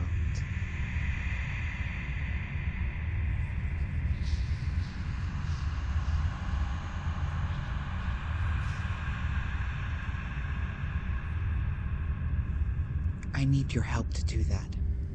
I need you to understand very clearly that you cannot be here any longer.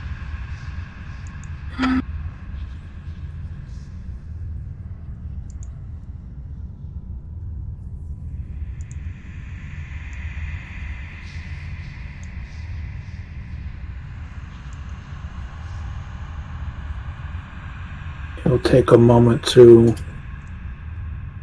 reach into his bag and pull out the scales, see what they say. And they're going just as crazy as they were the last time you pulled them out.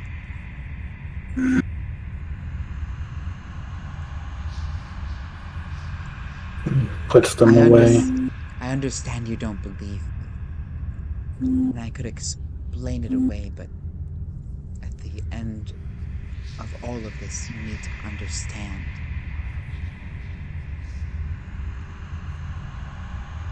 We are talking about the end of reality as we know it.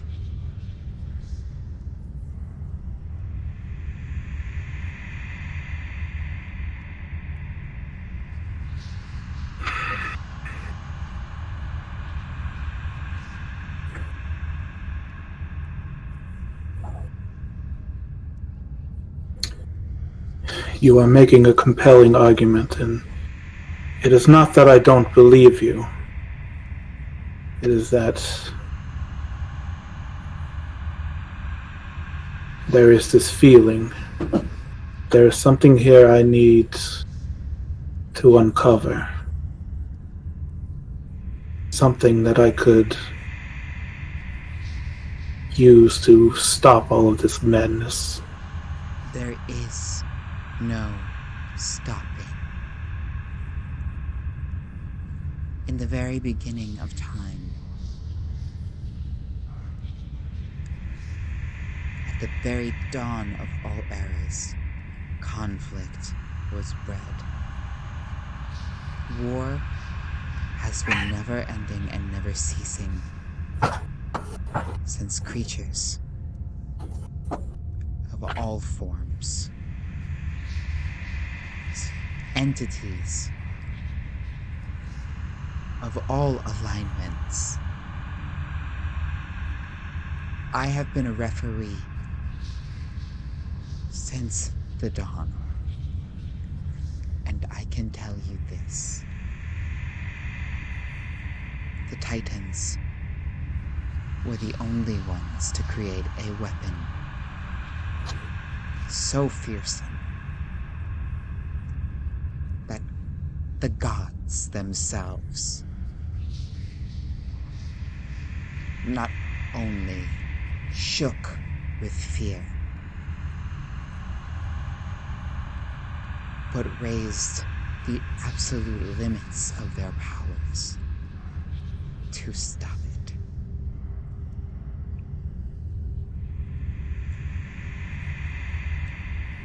The Titans have only ever crafted one spell. A spell that's components comprised of living beings, of primal energies, of which its somatic components were the movements of planets and astral bodies.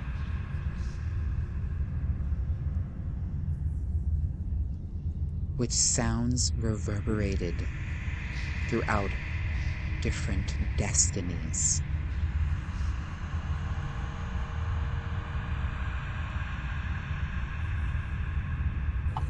You are a piece of a weapon that can shorn a god from the fabric of reality with ease. And you tell me there's something you must uncover, as if I have not told you.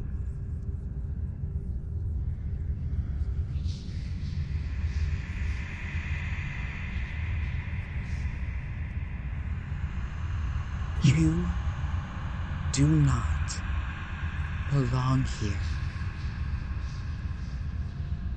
You should not exist. I have tried all of my existence to prevent you from existing.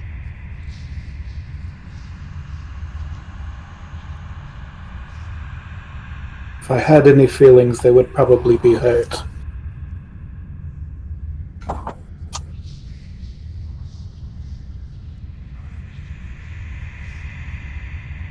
Unfortunately, as sure as Mechanus continues to turn, I must continue to trudge forward. I have a mission of my own, and I don't intend to abandon it.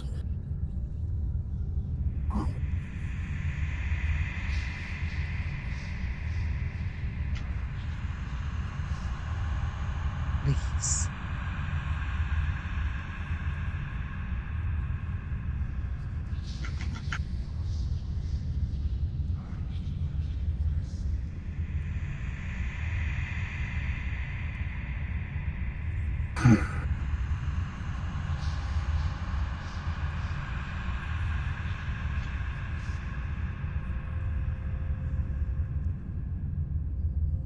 Do you intend to stop me if I try to leave here?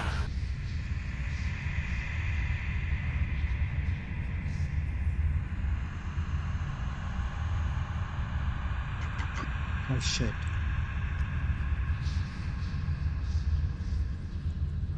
but it is not who I am.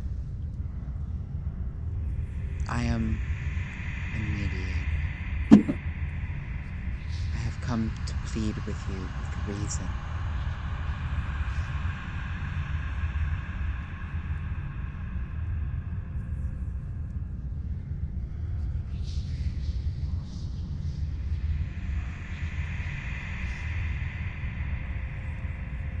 From where I stand, your reasoning is clouded by emotion.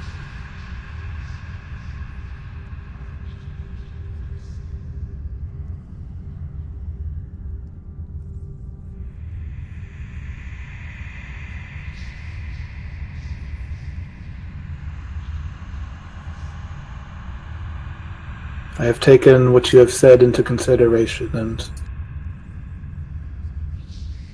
unfortunately it is my job to restore the balance, and restore the balance I will. And I cannot do that if I leave.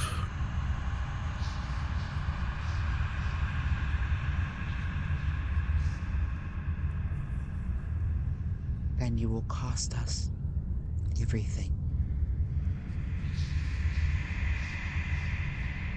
We will see. A spirit turns from you. They head deeper into the ethereal, leaving you behind at the border, disappearing into the fog.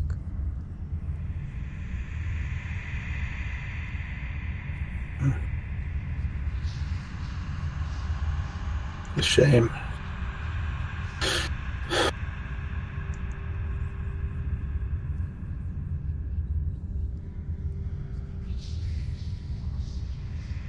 Cannot deny that her words worry me, but perhaps it is the human part of me that pushes me to continue.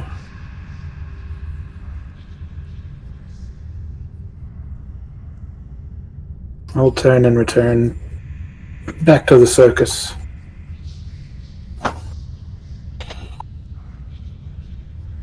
And as you head back to the circus grounds, through the wood and the trees, the whispers slowly fade behind you, leaving you to walk in silence and your thoughts. As we fade here for just a moment, so that your wonderful actors and your great DM, benevolent, kind, and gracious as always, can take a quick break to use the potty and to drink.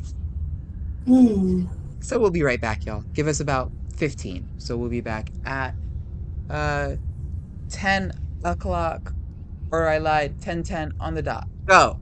Run now. See you later. Turn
And as we find ourselves back at the head of a story in the real world, where the carnival has reached its peak, late, under moonlit hours, as you wander back towards the grounds, Tempo, you can see it's filled with all sorts of carnival goers.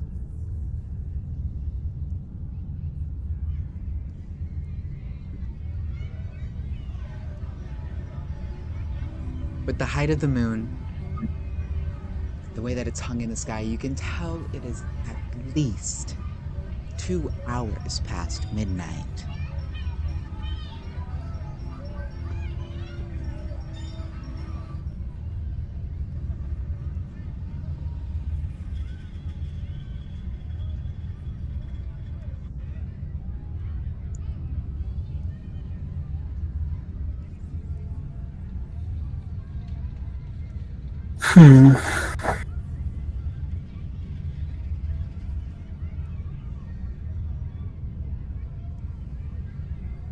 Big question, what would he do next?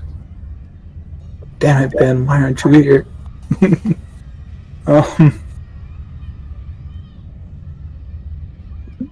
Where are you going next, Tempo?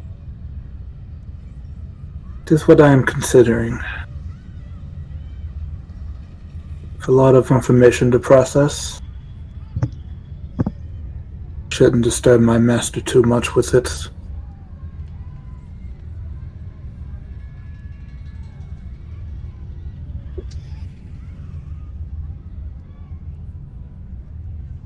Perhaps I'll seek out this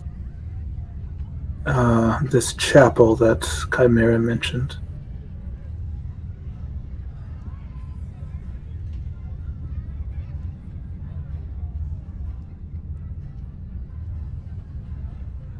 Yes, let's do that.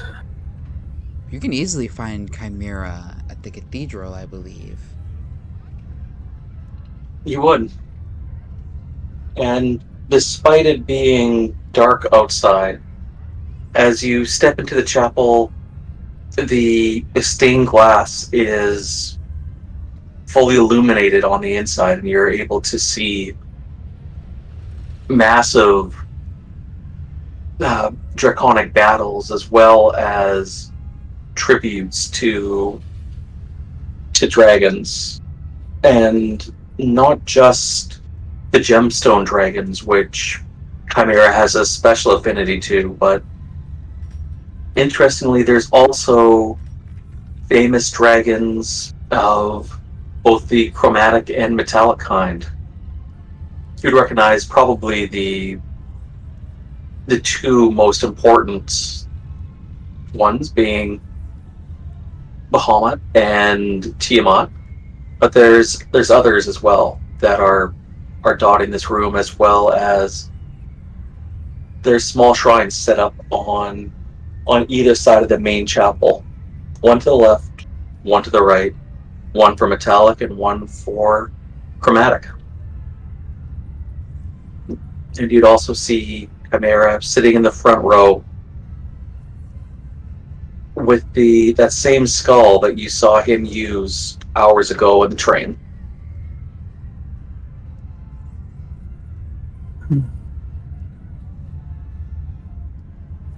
Quite a marvelous place you have here, Chimera, he says as he's walking in, observing his surroundings. Thank you. It's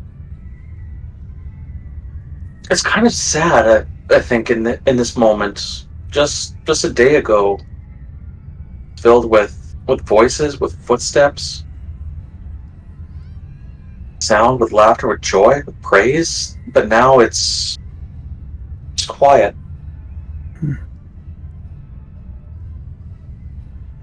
Perhaps that is best, considering what is happening outside. I'm pretty sure I've seen at least several couples making out there. Really is no order in this place.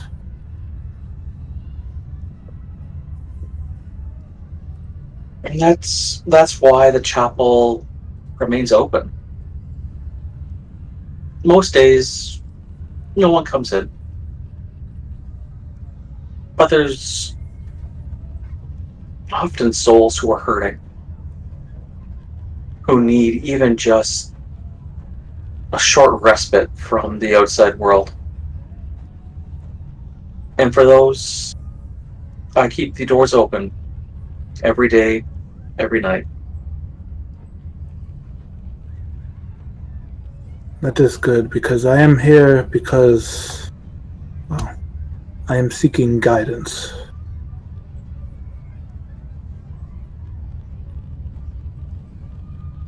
He'll approach the front and sit in one of the pews.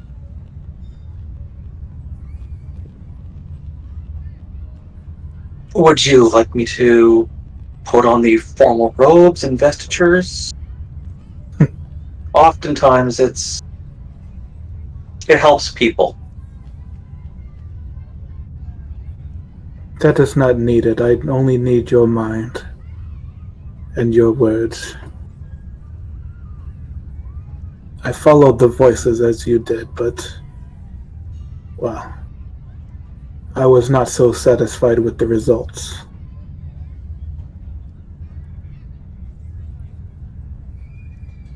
I spoke with someone who called themselves Spirit.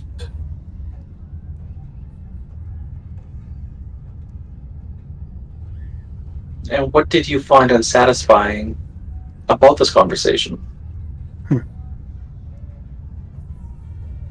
They told me that I should leave. That if I did not, there is some sort of weapon that I am a part of that could, well, destroy everything as we know it.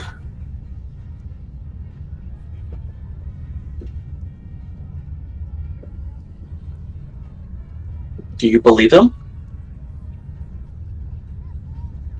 I have no reason to disbelieve them, but if I were to leave, then I would be abandoning my own mission, which is to restore the balance.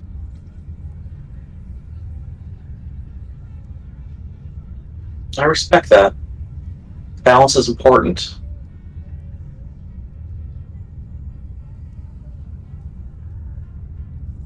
Can you sort of gesture towards this stained glass window featuring Tiamat and say there wouldn't be the good of Bahamut without the evil of Tiamat. And for this reason, the balance is extremely important, so I respect you for that. Thank you.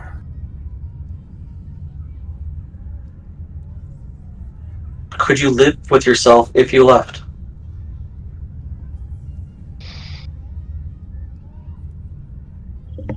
No, because I would be leaving so many questions unanswered.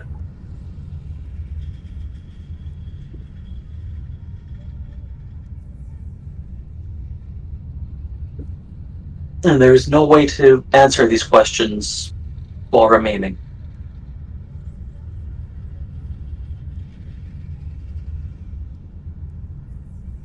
All that I know is there is an imbalance somewhere here in this circus. And until I can figure out what it is and correct it, I do not wish to leave.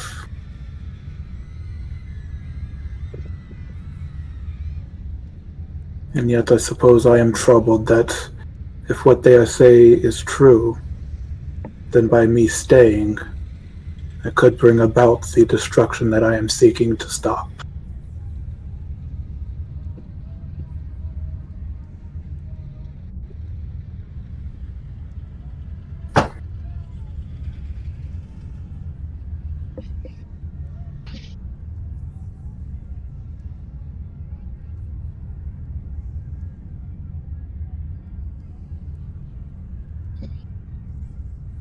In times like these, I personally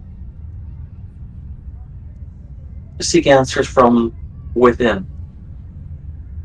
Deep down, you know what is the right choice to make and what you can live with, what you cannot. At the same time, I do not know you, but I assume that you believe in a greater power. For some, it's a god, like myself. For others, there's a code of laws that you uphold to yourself. I suggest looking inward and looking to where you draw your power from to figure out what is the right next step. Kind of subconsciously taps on his chest a little and then stands up. Thank you. You are probably among my favorite people I've met here so far. That is why I came to you. You're certainly welcome. You can come back whenever, and personally, I'm also going to just invite you to play. We don't need to talk, but this is an oasis from the chaos that happens outside these doors. You're more than welcome to find a place in the chapel where you find restful and try and determine what's right for you without being in the chaos. I will take you up on that offer. Thank you. All I will need is a small room, somewhere to meditate. Of course, there are many. Any door that you find unlocked is a room that you can use for as long as you need to.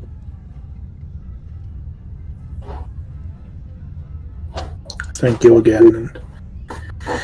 And he will turn and go searching for his perfect little room that he can just sit in the middle and meditate without any of the noise or the festivities of outside.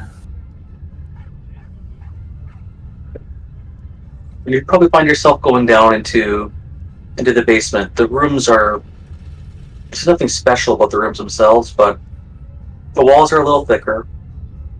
There's solid dirt and stone separating you from the world outside, and you might find that area allows you to further separate yourself from the chaos of the circus. Sounds perfect. Let's see.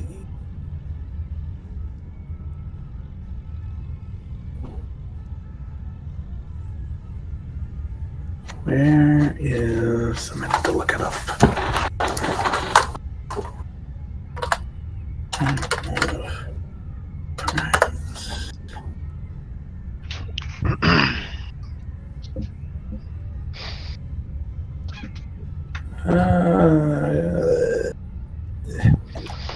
I'd have to look up the item again to see if there's anything, but basically he wants to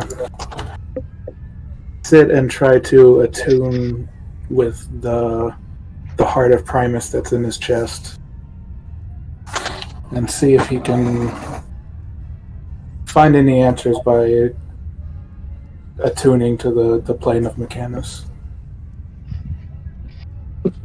Oh shit, Joe! I didn't realize you had that inside you when I said all that shit. So I started tapping on his chest. It's like,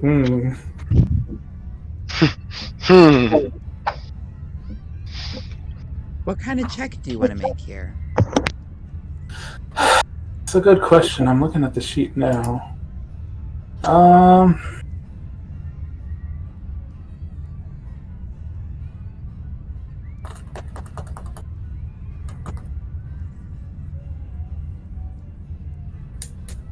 Let's...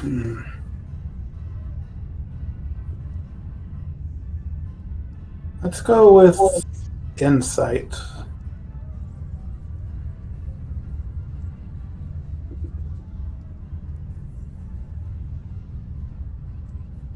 And he will also use trance of order. Bonus action, I can align my consciousness to a mechanist for 1 minute.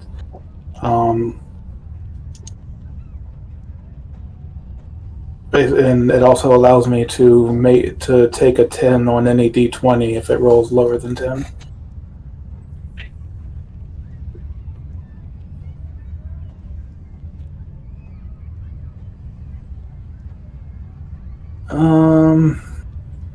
That was a natural 1, so I'll take the 10 for a 17.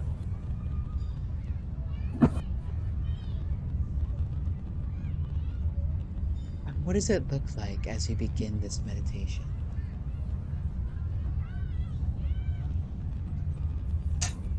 He doesn't have eyes to close, but in his robotic eyes, you can see sort of spectral cogs turning, and basically his entire body seems to kind of whir and churr with the noises of clockwork moving around and being perfectly in sync as his chest starts beating a little louder, sounding like a grandfather clock ticking.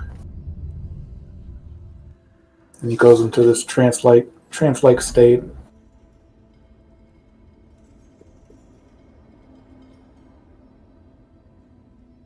And I can hear Slowly,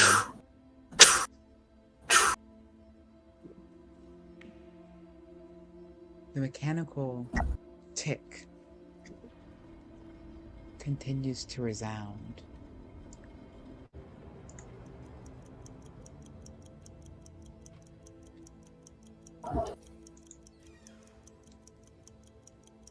The beating of your mechanical heart seems to pave the way to a deeper plane of consciousness.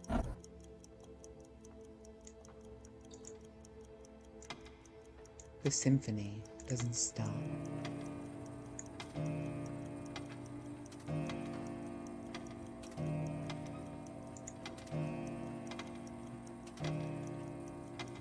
As further and deeper you delve,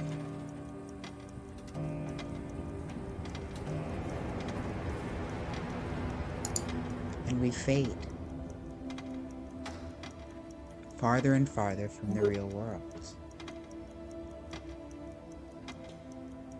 To uncover these answers, unfortunately for you, my dear viewer, at a later date. For now, we will finish off tonight's story with our usual closing time things. That being our nominations. Starting with Gloombringer, please. Your nomination for this evening, if you would not mind.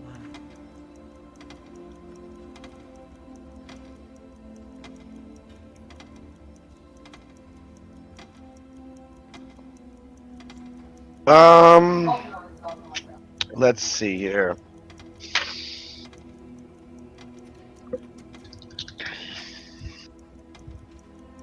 I'm gonna go to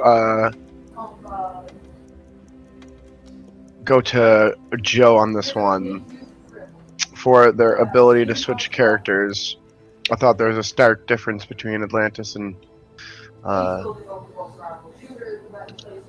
always forget your techno name. Tempo. Tempo, that's it. Yeah, Tempo. And they're just very vastly different characters. So I appreciate the switch in roleplay. Thank you.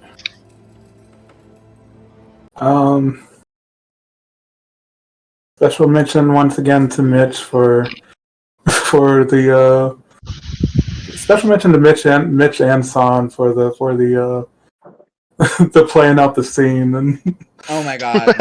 That was fun. but I'm gonna give it to Chimera to Chris, because it was kind of perfect what Chimera said. You know, not even knowing that Tempo had the heart of Primus, and that he literally has an ability that lets him connect himself to Mechanus. I was like, you know what? That's a great idea. I'm going with it. Chris is chock full of them. I would just do my best to be like a priest who like didn't have the answers but didn't want to tell someone what to do. Oh, honestly, honorable mention to you and your priestliness. Like, I was like, okay, like I've seen you play some pretty evil characters, and you're like giving some solid preacher advice over here. I'm like, where is the evil right now?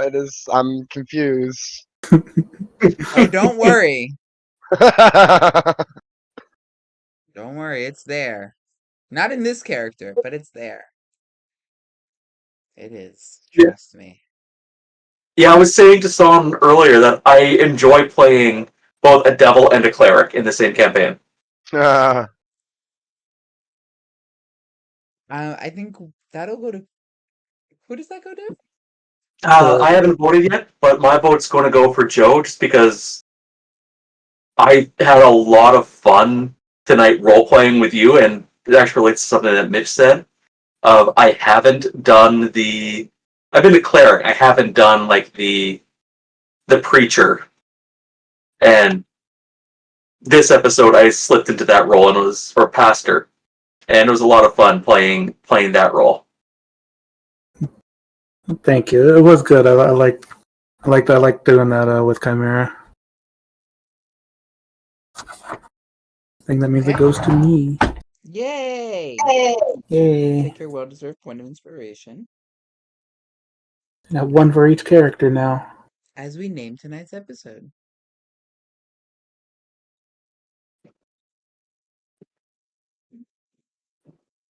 TikTok, we're all fucked.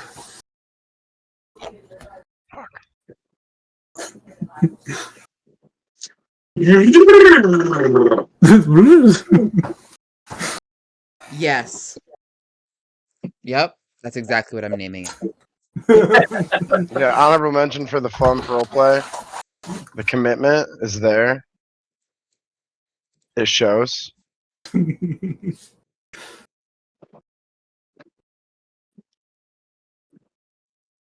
gonna make sure Melinda gets some nice makeup, powder on her face and some lipstick and no, maybe not lipstick. Don't want to make them too feminine because they're supposed to be playing non-binary. But we'll figure something out. They'll definitely get some makeup though. I really like that all of these hours of roleplay are going into this play. Because we're not actually developing a script, it's just all going to come down to one performance role. I'm gonna try to remember to get something written up, at least a couple scenes.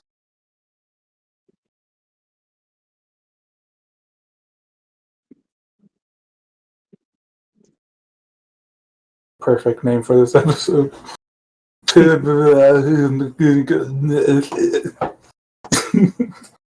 Yep, I'm happy with that. And I hope you are all too. And I hope we get to see you again next week. But for now, we will bid you adieu and say good night, stream. Good night, stream. Good night.